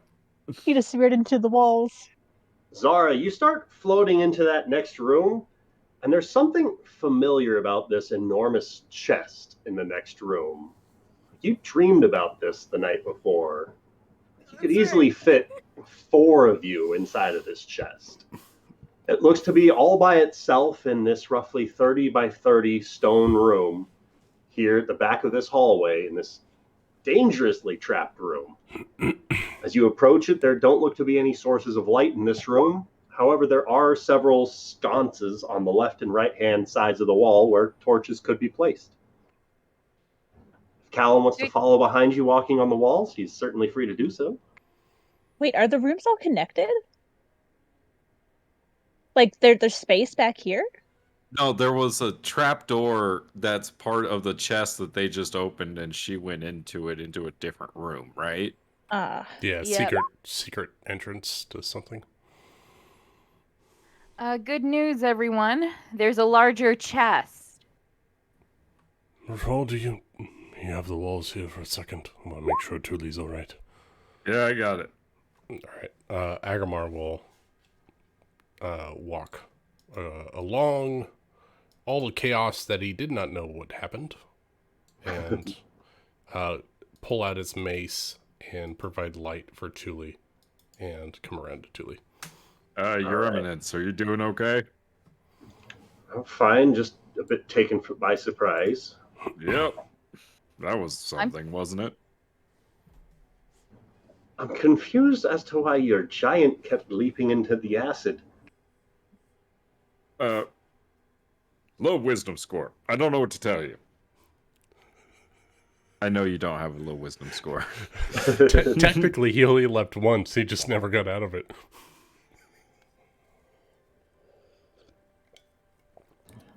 Actually, Callum, you start Agamar would have been browsing- fine if people didn't keep coming in after him, because I spent most of my time trying to get people out of the acid instead of getting myself out.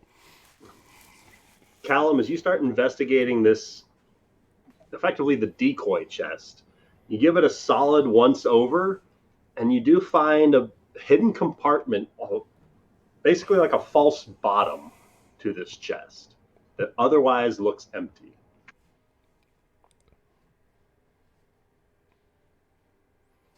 Well, in that case, I would like to, I guess. It looks as Does though it- it might just slide open. Okay.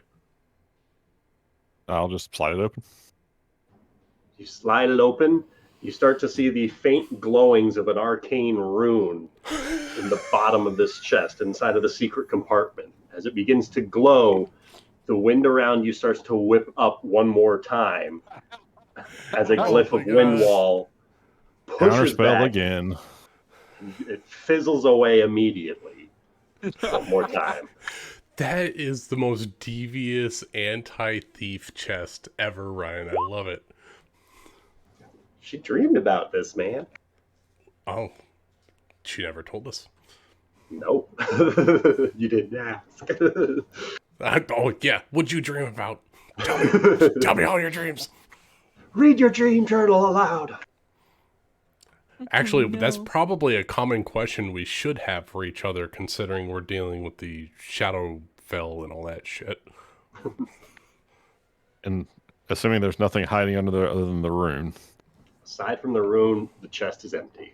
All right, then I'm gonna quit, wasting my spell slots and go wandering after Zara. Helen, where are you? What are you doing? I have to go along the walls. Oh, yeah. Do you see anything in here? Anything arcane? Can Zara investigate the room? See if there are any traps? Any Sure, what fucking you looking traps? for? Arcane, any arcane shit, any like magical shit, any tripwires, anything, just any traps that might like push How would her you like back. to investigate for magical traps? You want to light up a soulstone? Lantern of Revealing? Cast any spells like Find Traps? I don't have one. I just have my eyes. I'll pull my lantern back out and, make it so Zara can see everything. All right. So Zara, go ahead and roll me a perception check.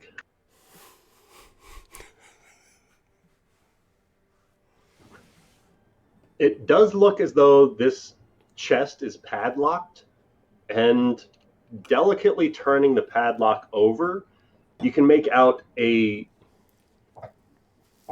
what you know to be a glyph of disintegration on the far side. Hey, I remember those. Wait, is this the That same was our first glyph? date.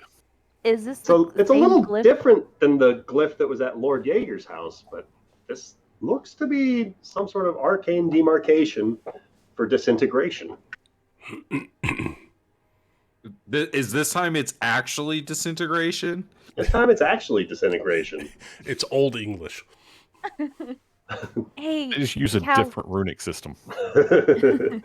Hey, Fucking Callum, metric system. something odds over here. I think it's disintegration. I Mind giving believe it a you're right. once-over?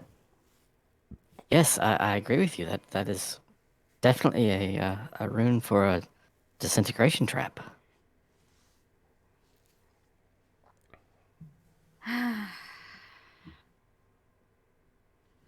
Could you counterspell it? Or get rid of it? I don't know how to do this.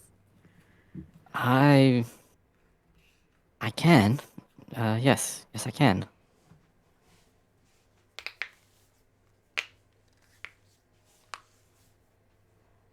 And with that, Callum will cast Counterspell at 6th level. As the arcane demarcation of the spell just fizzles away, leaving this chest untrapped, as far as you can tell. Okay. Yeah. I just don't I don't like what the fuck is going on here. Okay. I like to envision it Zara? as like, as you pointed it out, Callum whips out his wand and does some cool stuff, and then the rune starts to flare up, and then just fades away, like sand blowing in the wind. Yeah. The writing just kind of dissolves off of the back of the lock, leaving the two of you in front of this chest that stands twice as tall as either of you. I think Okay, you should be able to unlock the lock now. I think so. I'll unlock Do you need the more lock. light? No, I got it. I'll unlock the lock, but we should wait until we open up this chest because frankly, there's got to be another trap inside. You're almost certainly right, and I'm not sure we Zo- could reach to open the chest anyway. I mean, maybe you can. If we work as a team, maybe we can just Well, it might be push easier it if you were open. on my shoulders, and then Yeah, but I don't want to stand directly in front of it while we're opening it. Like maybe to the side. I could grab let's it. let and then Agrimar do quickly- it. Yeah, he seems beefy. Well, He's last time I saw eager him, for his some reason to take damage today, so let's just let him do it. his skin was hanging off of his bones. Did you That was- smell it? I Oh, mean, God, seriously. yes. Oh man, it was disgusting. You're shit talking him and he's not You're all even there. fucking covered in acid too. I mean, I thought Agrimar was a smart one, but jumping into acid willingly? I know. I have a low intelligence score, thank you very much. Zara's saying this as she's picking the lock. So go ahead and roll me a Thieves' Tools check. Nice. Can it be sleight of hand? Yes, a sleight of hand with the Thieves' Tools. Zara, as you are absent-mindedly shit-talking one of your comrades, you hear the tumblers of the lock start clicking into place. And as the last one settles, the padlock clicks open.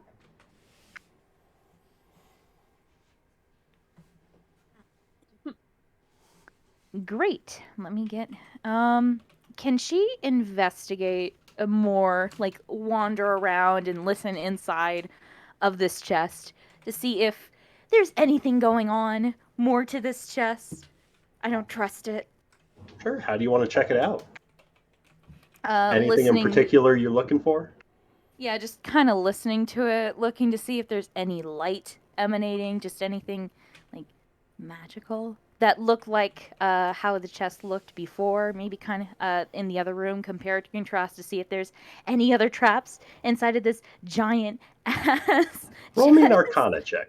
Oh no, I'm not good at that. Wanted to look A for 6. magic. I mean, lots of these weird scribbles have been pretty harmful and dangerous so far in this place. You don't read the languages that's on those flowers. You don't read the language that's on those arcane glyphs or the doorways or the arches. It's entirely possible that every inch of this chest is just covered in more harmful, dangerous runes, but not speaking the language and not recognizing the glyphs could make this a bit more difficult for you. Hard to say whether you've cleared this chest successfully. That's just great. I had the opportunity to at least learn some arcanes, but no, I decided to do something else that week. That's fine, whatever. Zara will. That 5,000-piece puzzle. Yeah. Zara will fly over to the others. Oh, Kinda you're back. So what's going on? Well, almost got disintegrated again. Right. Thankfully, Callum was there. Not the first time that's happened, okay? No, but I unlocked the chest and I'm ready to open it. Problem is, I can't reach it, and I'm worried something is inside of that chest, like what happened before. More than likely, it's going to be trapped on the inside if it's protecting anything. So, I need someone over there, and preferably Agrimar, because for some stupid reason, he's been taking a lot of damage today. I mean, what is he, a masochist? Well, you'd have to ask him if you want my opinion. He definitely asks for a lot of hurt, sometimes unnecessarily. Are there any other ways in or out of that room? Let me check real quick. Didn't look around. Got it. Could you take a look around, please? Any other ins For or the out? record, when she's doing this, she's going over across the room, down into that other chest, and then just disappearing, right? Yes. Are there any ways in or out? Roll me an investigation check, Zara. Again. Look for hidden entrances or exits. 17. Start feeling around the stone walls, and they feel pretty solid. There's not any sort of doors or no canals that you can make out, no force walls anywhere, no illusory walls. Everything in here seems to be pretty solid. Hey, Rafal, can you phase through walls and fly? No and no. There's no other way. Unless I can put you inside the portable hole. I mean, that is an option. But, so there's just a chest, and There is a chest. And inside of that chest is another chest. I don't know what's inside of it because I haven't opened it. I don't want a repeat of what happened with the other chest. I just unlocked the chest. I took off the padlock. But I think that there are more anti-thief measures inside of that chest, like that chest over there, and I don't want a repeat of it. I just need someone who's magical, because Callum right now is really interested in the make of it, and he gets like that sometimes. So I just need some support. Some magical support. Because that week, I decided to, like, go on a heist instead of, like, actually learning how to read, you know, like, anti-thieving glyphs and everything. It was a good week for me. Got it.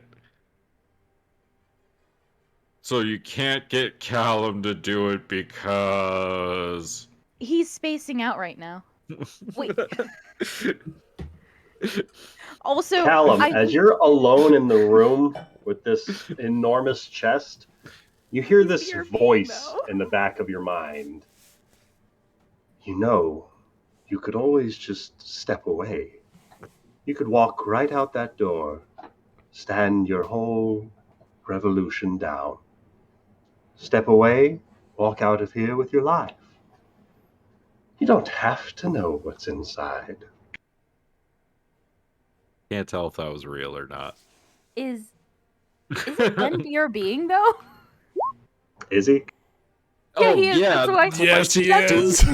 Well, that's why Zara doesn't hear this. That's why I was being obtuse, because I'm just like... Yeah, I don't know when Ben's going to get back, and I'm like, might as well just bring everyone in, and that's when, like, he's just spacing out because Ben is not there. Can we just have Ben roll an Arcana check? Julie and Can I I are roll, like, a holding D20? we're holding the dam for the You're door. the two that fit in there. No. There's a side passage, right? It's not in the chest. The chest is a in key. the chest. It's in the chest. It's in the chest. There's a secret door in the chest. It's just So the like secret tunnel that leads to another room with an enormous chest in it. They unlocked the chest, but they haven't opened it yet. Okay, chest I within a thought it was chest. behind the wall or something. No, there's a chest in the. It is, and it isn't. Anyways, can we just have Callum roll an Arcana check?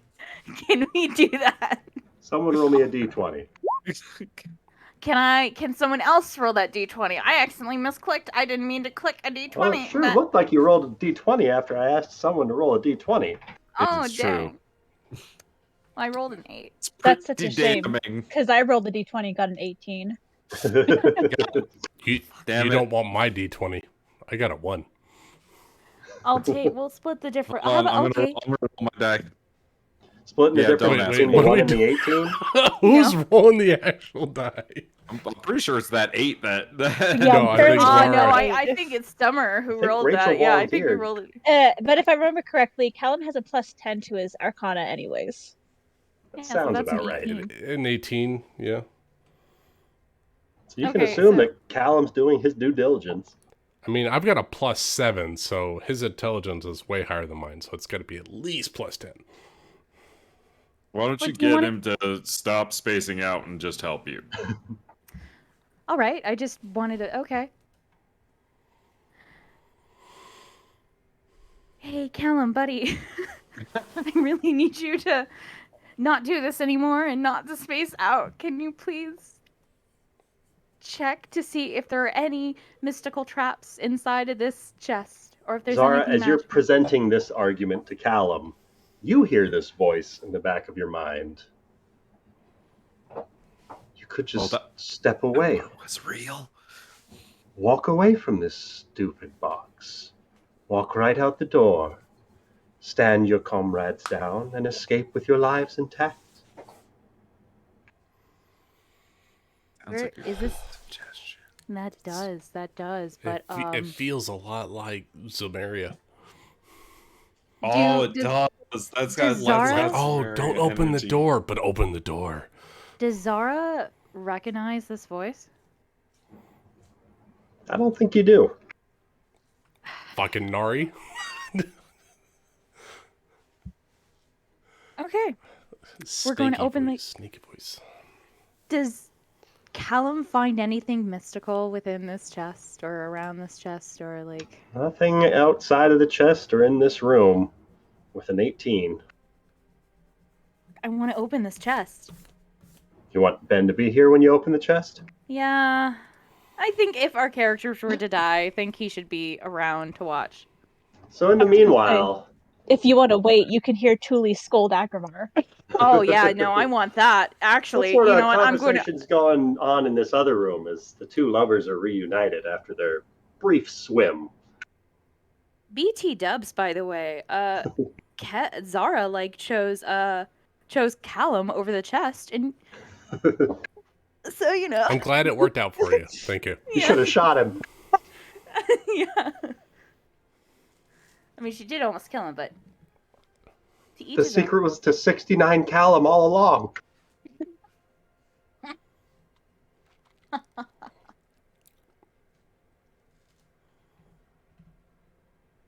Yeah, basically when Agramar walks up, Thule is pacing like along the length of this thing, waiting In for the like dark. anybody to tell her to just close it, and she's muttering under her breath in infernal.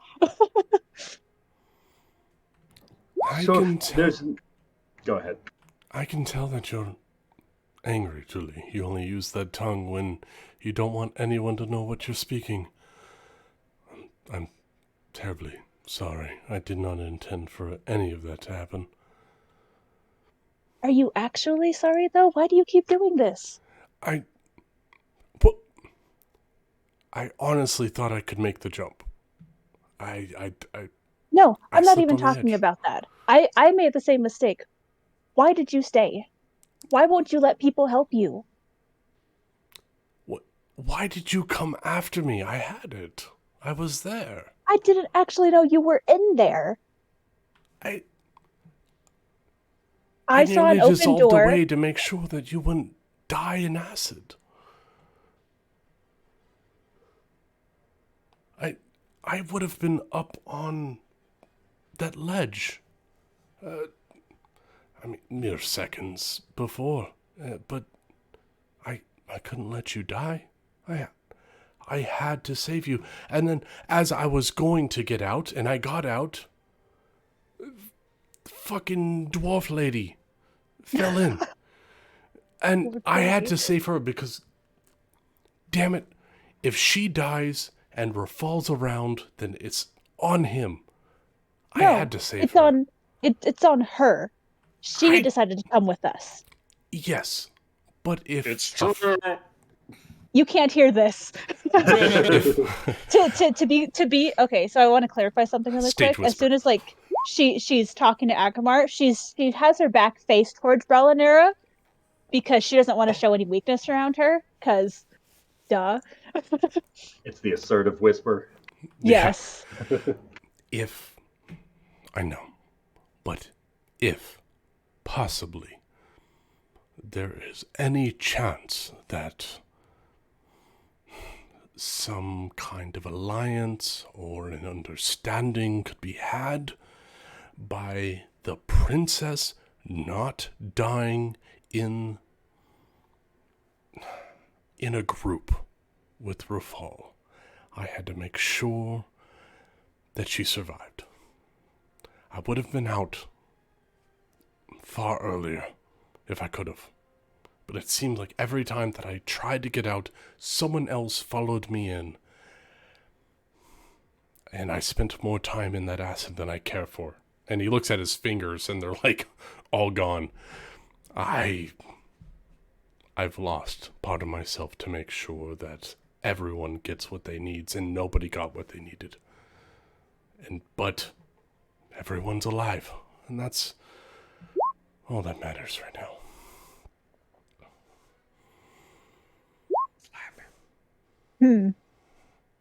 She'll nod her head and turn away from Agramar. And she's just gonna watch this door. She's watching like Rafal and Bralinera as they just stand there. So Bralinera is looking through that doorway, but staying in this main room rather than entering the acid room again. She's speaking towards Rafal. So if there's no ways through this secret tunnel they found, then which of these doorways are we going to try and dare open up next? Yes, that's the next question that we really need to ask ourselves. This one did not turn out well, So I am very hesitant to try the others. You should be careful going into such ancient places with such greedy compatriots. He's just not going to respond to that, even though she might be right. Agramar's not greedy. He's greedy for what Rafal wants. He's the one thinking, Allegedly. Allegedly. You said corrosive reward sounds Rafal nice. wants those diamond earrings. That's all he said. Was corrosive reward sounds the best. I was willing to send Thule into air void I instead was of interpreting your will, sir. Thule was willing to go into air void. Christ almighty. So in this 30 by 30 room, Zara and Callum have given this chest and the room a once over for any more traps or anything, any sort of secret entrances or exits, ways out, levers, switches, buttons. But it's just the two of them in this chest. And after she flew back in the third or fourth time, Zara just kind of paused in front of the chest and cocked her head to the side ever so slightly. And so She was angry. waiting for Callum, for Ben to be back before she opens the chest. Ben is back. Well, welcome back. Okay, I have a plan. It's not a good plan, but it's a plan. So I'm thinking, instead of opening it from the front, we open it from the side, because you can use... Sorry. You can use spider wall climb, right? You're like a spider. So I'm thinking we open it from the side.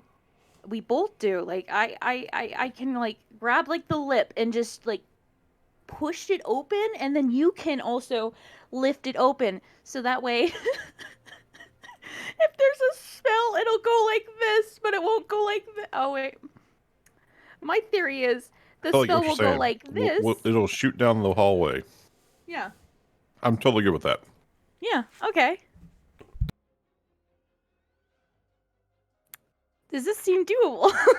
It certainly seems doable. Zara, you hear that voice one more time? Very well then. I won't stop this. Once you've started it, there is no stopping it. I don't like that. Did you hear that? I just want you to know that with all your screaming, you're not unforgivable. Here's what's unforeseeable. We forgive you. After all you've done, we forgive you. Am I hearing this? Zara hears this. Okay.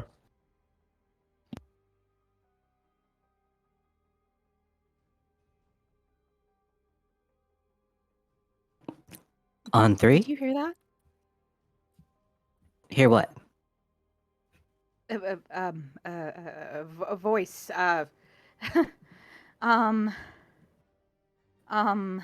Okay.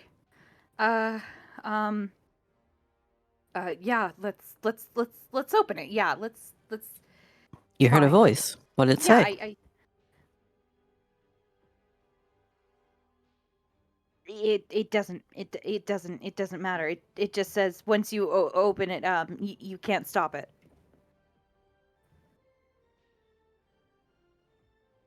Well, I guess perhaps in that case we should be prepared to act.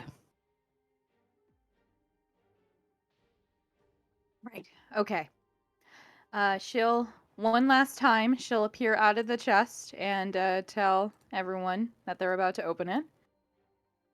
And she will fly back and try to open the chest. I think she just likes doing that. Yeah, no, it's true. I got wings. I gotta use it. I have an hour. All right, on three. Okay. 1, One, 2, two, 3. three. Oh, God. Rafal, you see this brilliant flash of light coming from the same direction that you last saw Zara flying away. This prismatic spray of colors, this rainbow of reds, yellows, oranges, greens, blues, violets, and indigo just scatter across every surface of the walls as far as you can see into that next chamber. Zara and Callum, by stepping on either side of the chest, you narrowly avoid this 60-foot cone attack of a prismatic spray as a 7th level spell goes off. As the lip of the lid is lifted from this chest, this mirror that is placed along the top of the chest lid this time, not a rune, but some sort of arcane mirror blasts out this cone of energy into the space where you were standing while dispelling the disintegration rune. But effectively, by sidestepping it, you guys are able to avoid the effect entirely. Wow. Good call. Oh shit. And peeking inside of the chest, you can make out some of its contents. Okay, that's great. Is everything like cool inside of this chest? Can Zara, before we touch anything, can Zara investigate this? To see What are if you looking for? any traps, any magical traps, any tripwires. Just, I don't like this. Roll me an Arcana check. Can Callum do it? Can she just point and can she just Callum? Can you just do Sounds like this? Zara doesn't want to search for traps. I do. I'll roll it. 16. 16's pretty good. You probably come across some of these sorts of items before in magic shops. You probably haven't been able to afford some of them, but you definitely recognize the mint of some of these coins being quite precious and valuable. The Royal Crest is not one that you recognize, probably some ancient house to a long lost reliquary, but it's very decorative and ornate. Agrimar used a similar sort of goblet whenever he cast the spell that you guys all ate from and produced this heroic feast. But otherwise, nothing nefarious inside of the chest. But there is that mirror that's just watching you as you look through the chest. Can she investigate the mirror? Roll me a perception check. I don't like this. I'll assist with everything I can. 22? I don't like this. Zara, it's almost like looking through a thick fog, but you can faintly make out a figure watching you through the mirror.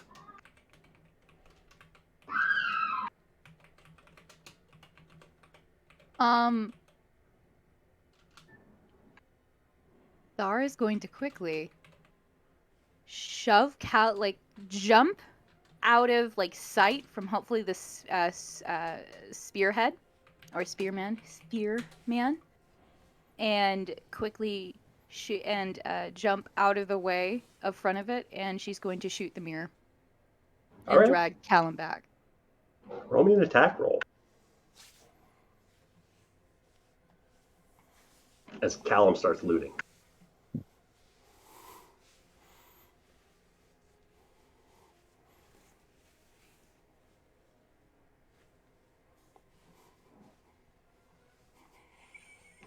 "16, as the bolt flies into the chest, it smacks the front of the mirror but doesn't shatter it.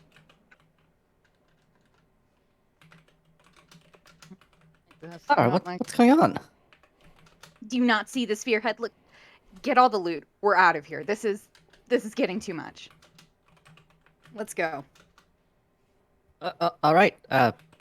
He just starts. He just starts shoving everything in his bag, like as quickly as he can do it. All right. So after about 5 to 10 to 20 minutes go by before they finally return to the other half of the party, their bag's a little bit fuller. Well, what did you find? What was that bright flash It's of a bag light? of holding. It looks the same regardless. What was that flash? Everything okay? You look a little flustered. It's fine. Everything is fine. No, old thieves' trick. You can't lie to me. Everything is not fine. Yeah, we almost died. What, okay. But that always happens. What Would else? you mind Yes. elaborating a bit more than that?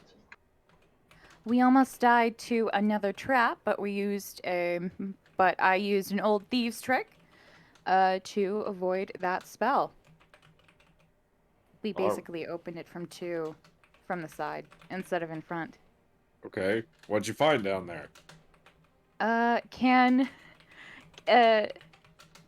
Ryan, can you bring up the loot screen again? No. I'll start I reaching closed it. in. No, hold on. let me do something. Damn, okay. You You can't say it she after the will- fact. but she will include everything but the gold. Filter of love. Ooh. So she'll say Everything except the coin or exclusively the gold? everything but the coin. All right. So she'll leave out that they actually found gold, but everything else, whatever.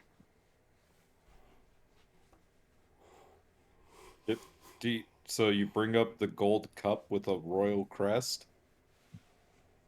You know what? No, we'll keep that a secret. No, you should probably. No, kidding. Up? Yeah, she did. It's not worth a lot. It's only worth 550 gold. Not enough I mean- for a hero's feast either. I don't care how much it's worth. You do know she's wearing a new chain shirt though. And she's got this interesting walking stick.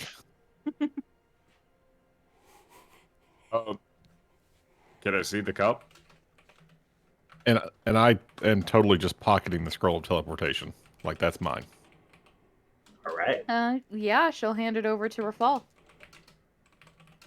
What is the royal crest on the cup?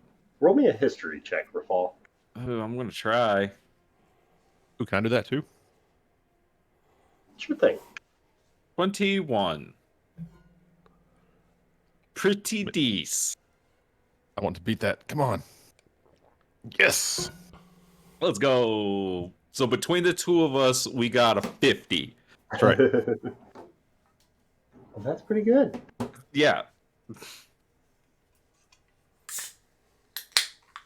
What does our 50 get us?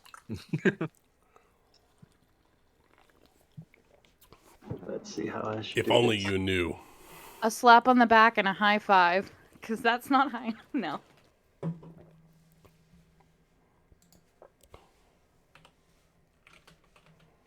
Oh, I know what it gets us.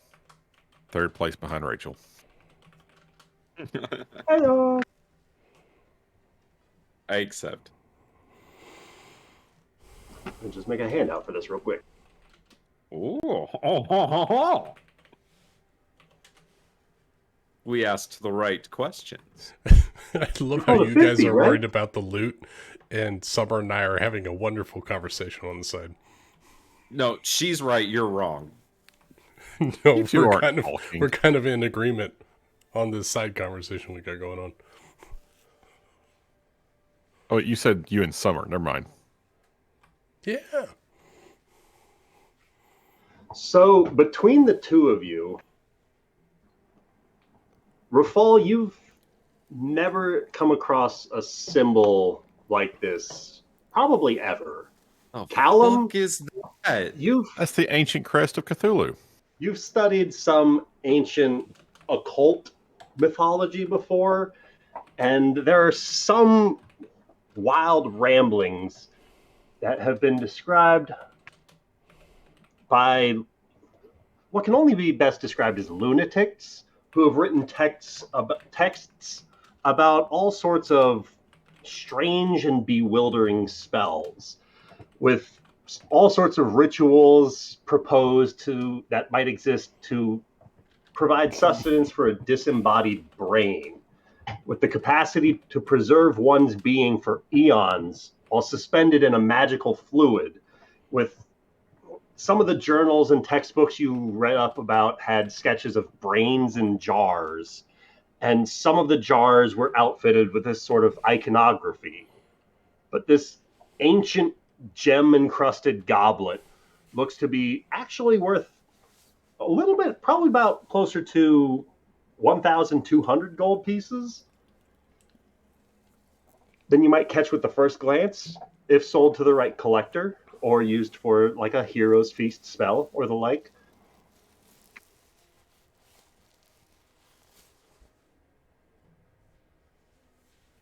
Paul, I recognize this symbol.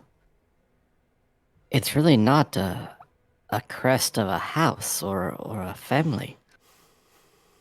There are lunatics out there who have sought how to preserve their mind, their essence through magic. This is the foulest kind of necromancy. That's where I've seen this rune before.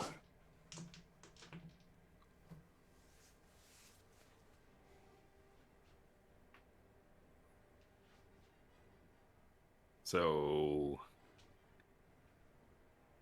that's bad, but there's no information about what it's doing here.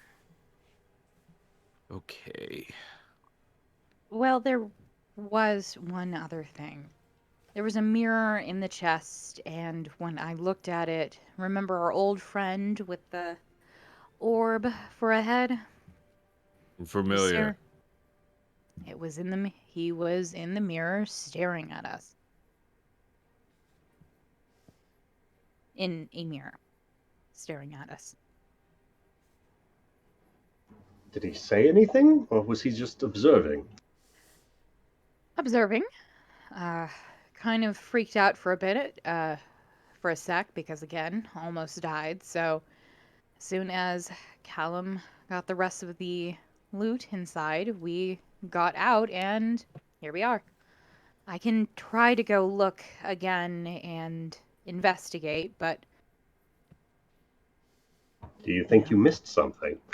no, it's just the mirror that I'm worried about. Any thoughts?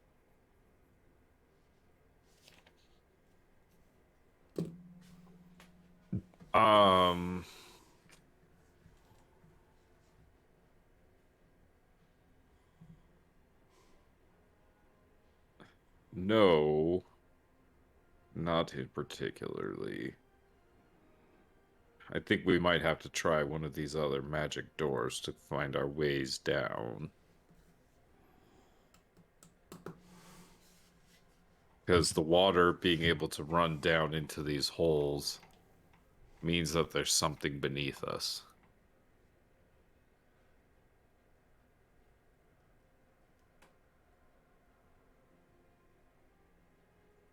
Do you mention anything about that room being the one you had a dream about where you almost fucking killed Callum? Oh yeah, I probably should mention that. Whoops.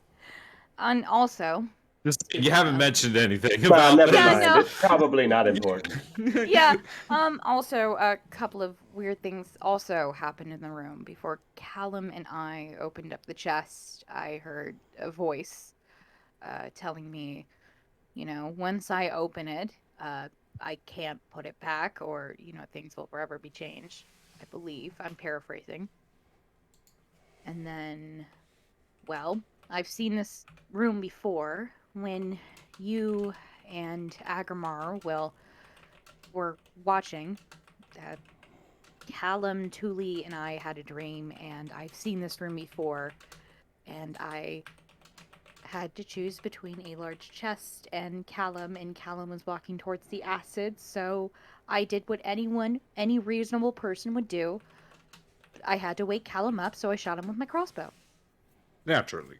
Yeah, anyone would do that. I mean, Speaking of which, reload hand crossbow. so yeah. I just yeah, that's what I found.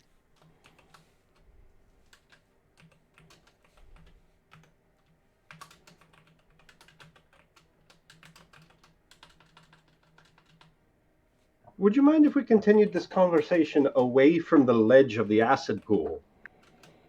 Oh, what? Are you afraid to take a little dip? Absolutely. Yeah, you all look very rough. Mm-hmm. Did everyone go in the acid except for Callum and Rafal? Callum No, did Callum go went into into the the Oh, acid. Callum dove in for Zara, so Oh, that's right. So Rafal's the only one that didn't end up in this acid pool. Yeah. Oh my god. You know what? Wait, Ryan, did that mirror look like it could be, like, taken down or stolen? I mean, with the right sort of tools, anything could be stolen. Damn it. So it's attached to the chest. even a Okay. castle. The right mindset. But the third one stayed up. I hate to ask. Can Zara go quickly back in, look at the mirror again, and then quickly go back out? Sure. You want to fly back in? Yes. No, I want to swim through the acid. All right. So as you I'm just also going to stop the breaststroke. water so the door closes behind her. That's fair. You don't know what Tuli and Akamar have been talking about for the last 30 minutes. God. I mean, really, Tuli has not been talking to Agmar for the last 30 No, minutes. she hasn't. I hope it's how big of an idiot you are and that you should have taken that dimension door and fuck you. But you know, After she Zara. took the scarf and everything. it's not like Ballerina could have followed in the acid and just, not gotten out. Excuse me for trying to play a good character for once. You're amazing. No, Agarmar's I mean, amazing. don't get me wrong. Rafal would save her. Nick is a little less. I Anyways. really don't want to save anyone. I was talking to Summer. I was like, I want to really just lift the dam and just trap you all in this fucking place and move on. Corroding reward. And we Air did void. It's corroding reward. The left door is air void, magma burn, drowning darkness. The right door over here is air void, choking poison, drowning darkness.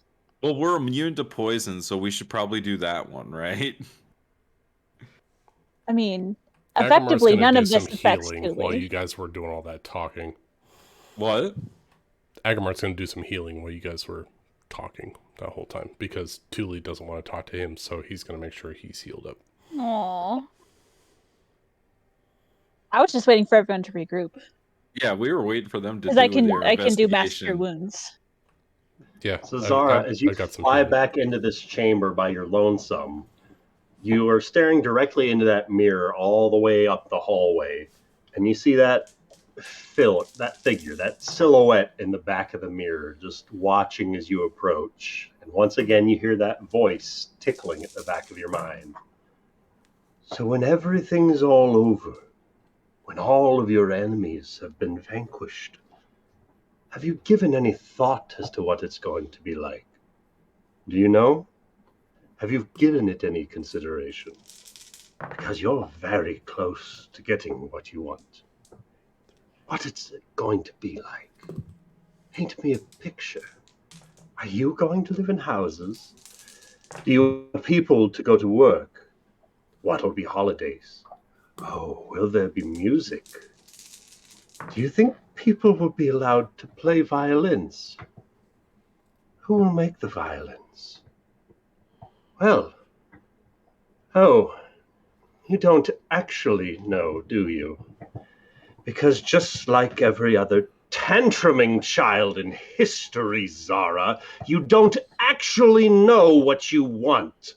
So let me ask you a question about this brave new world of yours. When you've killed all the bad guys, and it's all perfect and just and fair, when you have finally got it exactly the way you want it, what are you going to do with the people like you? The troublemakers? How are you going to protect your glorious revolution from the next one?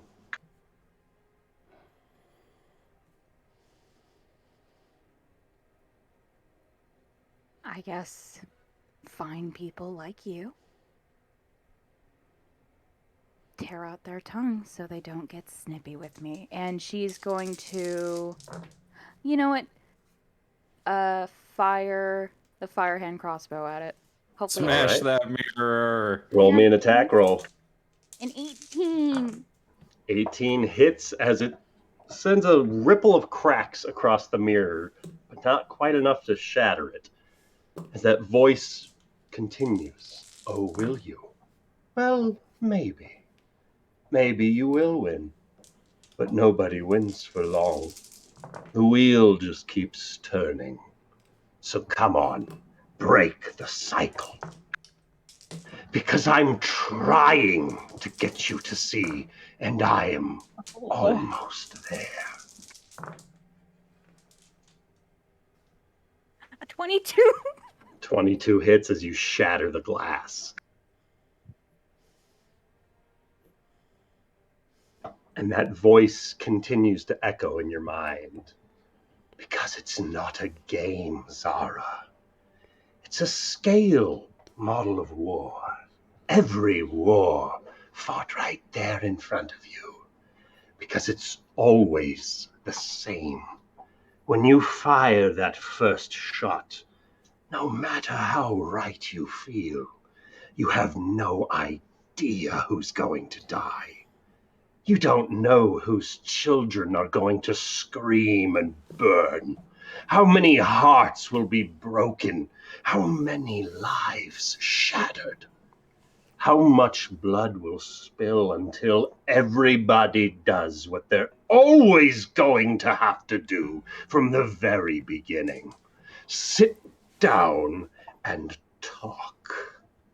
Listen to me. Listen. I just want you to think.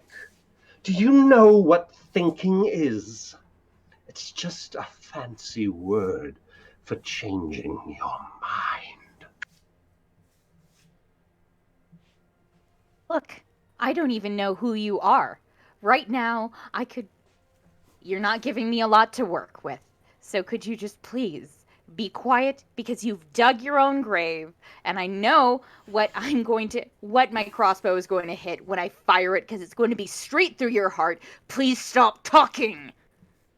You're all the same, you screaming children. You know that. Look at me, I'm unforgivable.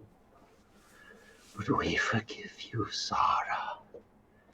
We'll always forgive you.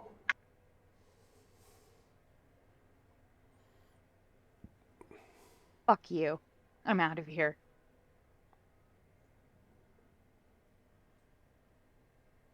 I would imagine Rafal and Callum could hear Zara's end of that conversation.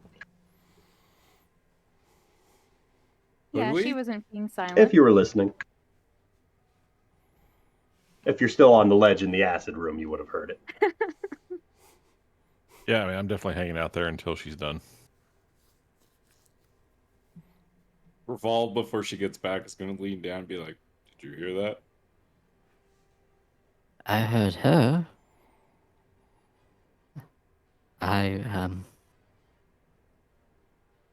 ask about it. I'll leave it to you. All right. Which one of these other doors are we going to fucking open? Did they all walk out of the doorway? Yeah. How long has it been since Agramar's gotten out of the acid? Since you walked out of the acid, about half an hour. All right. Can I have had cast 2 healing spells in that time while I was sitting here in silence because I got the cold shoulder? Well, as long as they're not verbal spells, I guess you could sit there and cast them in silence. No. In Thule's silence, Agramar was pleading, "Please." No, he cast silence on himself. Her silence is so strong that you can't cast. The way, No, as very they strong. walk out of the door, before she puts the stopper back in, she's gonna like yell at Rafal, "Are you sure you don't want to take a dip in before I close the door? You know, like everybody else?" Are you mad at me? No. Oh, yeah, I'm good. That was sarcastic, by the way. She's just mad at the world right now. That's why Rafal was checking. And she very loudly drops the stopper back in place and walks over towards the rest of the party. As that stopper drops back Huh. into place and the water slows Nice. to a stop down the channel. Very nice. Everybody begins to flood back into this room. And Rafal, you feel a slight kind of tug at your hand as the blade is actively pulling your hand not so much towards the force wall that just closed, but it's pointing down towards the floor. Crown Fall's doing that? Crown Fall's pointing downwards. Can Rafal mentally like reach out to Crown Fall? What do you want to say? What up? What Everything- up, bitch? Everything okay? You've never done this before. My liege, I don't mean to cause any worry, but I feel I sense the presence of something I haven't felt in a very long time. And truthfully, it worries me. The last time I felt this presence, it cost the lives of those closest to me. Okay, really quick. So that would be.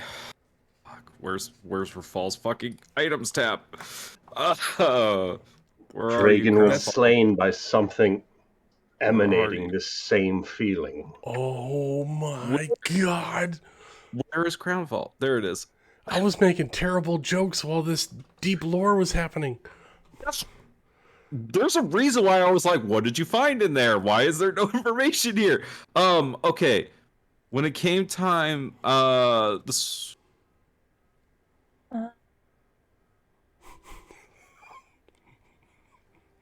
Janice Stoutheart. Janice had served stoically for decades. Rosen and Dragon, the dying king named Rosen his Oh. successor.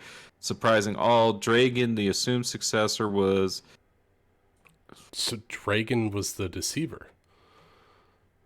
yeah. Crowned king and fled the kingdom with the artifacts. And Which he took to the Iron Iron or no, Tower. yeah, is that where Dragon went? because that's That's where where the Dragon sword died. and the crown was in the door to the The shield Iron guardian Warlord. was holding the doors with Crown Fall, wedging them in place with the Iron Dwarf on the other side. And you guys found Dragon's body down below in the room where Agrimar kept poisoning the party. Yes. My tactic is to poison. And he had the shield guardian amulet around his neck. And the crown, I believe. Oh, yeah. So he ran to the dwarves. So tell me again what Crownfall just told me. I felt this same presence that day that Dragon fell. Do you sense it too? Do I sense it? How would you like to try and sense it? I would like to use Divine Sense. All right. As you send this pulse out from the immediate area around you, you detect within 60 feet no celestials, fae, fiend, or undead. However, Dear God, I've died. something about 90 feet away from you, in the direction that Crown Fall's tip is pointed towards, something feels unnatural about that space.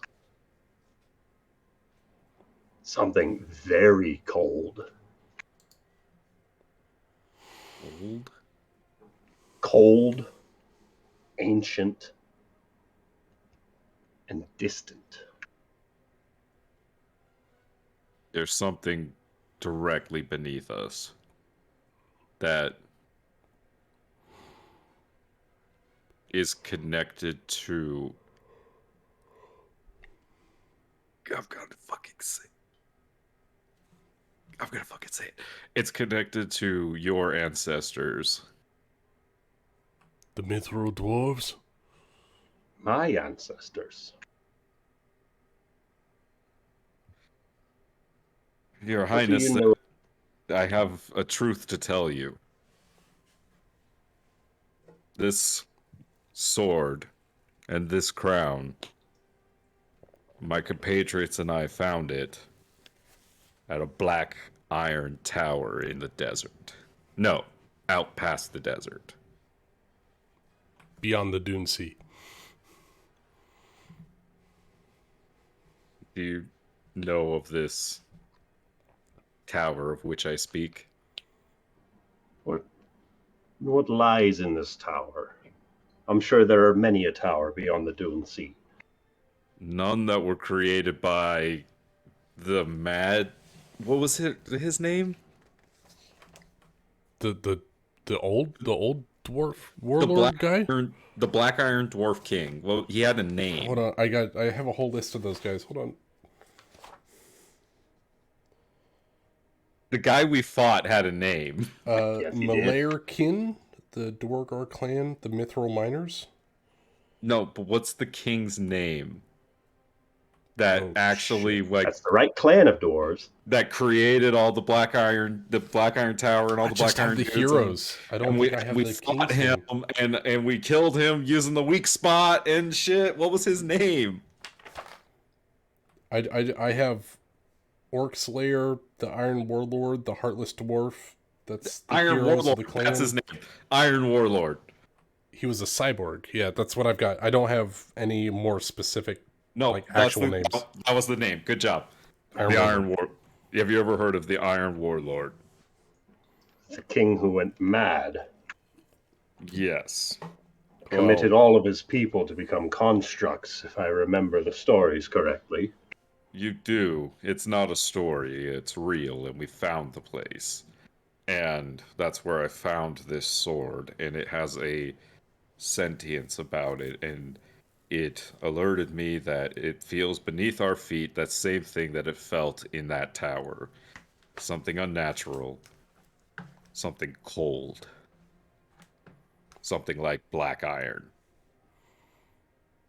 Because Something like the this black dagger. iron was cold, right? If I remember right. It was like a cold steel. Yeah.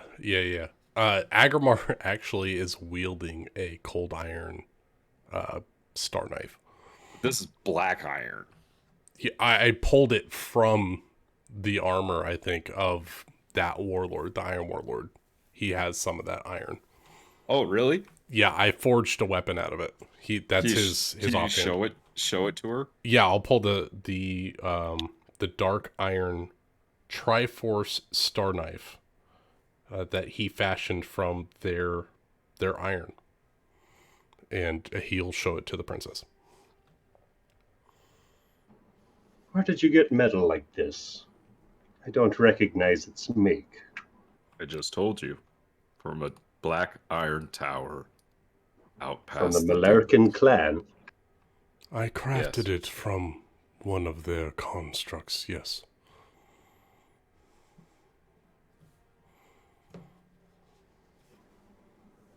I'm sorry, and what does this have to do with the Durgar? What does this have to do with this sword and whatever's underneath this city? Wait, I thought that they were related. Weren't the She doesn't iron... know anything about the sword. Oh, sorry. I misunderstood what she was asking. Right. So Crownfall, my sword, was originally from the original kings of MistHaven. And when the king Janus Stoutheart passed, he had two sons, Rosen and Dragon. And Rosen was named the successor. Dragon slew his brother, taking Crownfall and the crown, and leaving MistHaven. We found Dragon's body at the Iron Tower.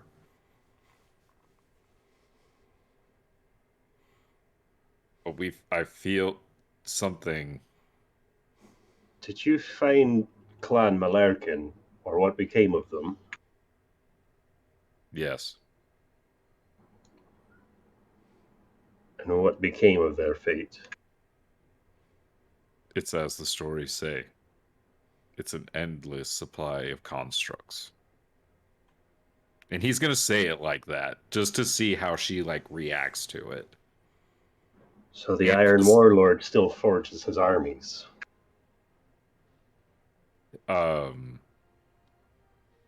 He was defeated by our hand out of necessity to survive. But the tower stands, as do all the technology within.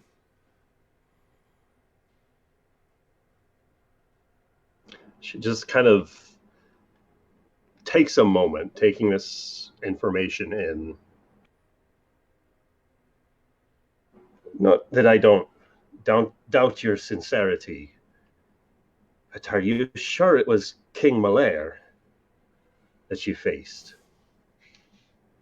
The stories have him that over time he was always replacing bits of himself after being destroyed in battle. He would replace one piece after another with armor, like an arcane armor, sentient metal, like a warforged. Thule was going to heal us all, right? Yeah, I was going to use Mass Cure Wounds. Okay, while she's doing that, Rafal's going to tell Ballerina the story about that fight and everything that happened, all the way down to, like, the last second. And Agrimar will give any metallurgical and arcane 23 health. Assistance to Rafal's story. More Agrimar mechanical detail. Chiming in about how this metal's found nowhere else on the material plane. And how they sat there for God knows how long at the top of that tower, just defeating waves upon waves of these constructs. And, you know, their makeup and the leader's makeup that was trapped in the room. So Rafal's story, Agrimar will provide additional details to. And so whatever drove the Mad King into madness now lies beneath your city.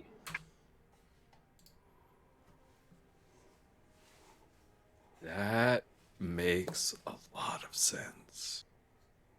There is a terrible evil that seems to be plaguing everyone.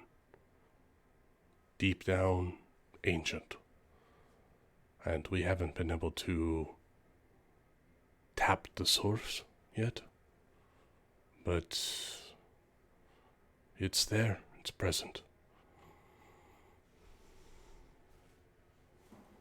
I ask this with as much care and consideration as I would hope to deem appropriate.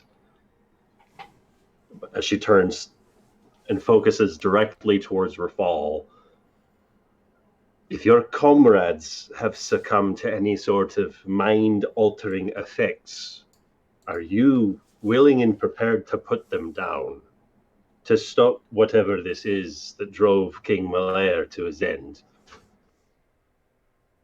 Are you willing to do what's necessary to stop this madness where it rests? Can I do an insight check on that? Sure. Can I insight as well? Sure. Anything you're looking for in particular? I want to see if there is a vulnerability to the severity of what she's proposing. If she's not doing that, if it's a ploy to wreak havoc in the current government, just kind of like is this sincere? Do you actually think that there's a threat, or is this something mischievous and deeper? Roll that As insight well, check. but I want to see if she has like any ill intent in general. That's All good. right. Damn. That's really good. Damn, Thule. I got a plus 10 on Thule, that as shit. she's speaking, I'm not here to fuck around. though she's not facing you, you catch the occasional break in her voice that hasn't been present thus far. Agrimar's a little bit slower on the take, but he's able to pick up on it. That as she's talking about effectively like killing somebody affected by a madness of this sort of severity, some sort of disease that afflicted this King Malaire that drove one of the Duragar's greatest known warlords into this absolute pit of madness that not only doomed himself into becoming the Iron Warlord, but also all those of the clan that followed King Malairkin to their ends.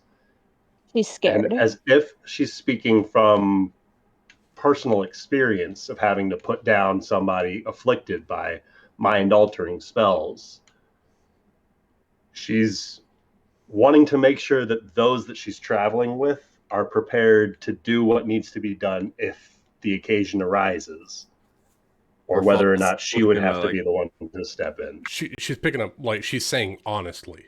She's speaking honestly like, to us. Straight up, like, basically, if Agrimar's out of his mind and he's going the same route of the madness of King Malaire with the Duragar dwarves of the Black Iron Tower, are you willing to put him down in order to save your people? So basically saying if Rafal doesn't, she will. And she's trying to get a gauge on if he's got the balls to do what's necessary. Yeah, what's he willing to do for his city, right? Is he willing to kill one of his own to save his city? Before she ventures further. Yeah. Rafal's going to, like, not answer quickly, but he's going to, like, look Callum in the eyes. Yeah, he's going to look Callum first. God damn it. He's going to look at Callum first, and then look at Thule, then at Zara, and then last he's going to look at Agrimar.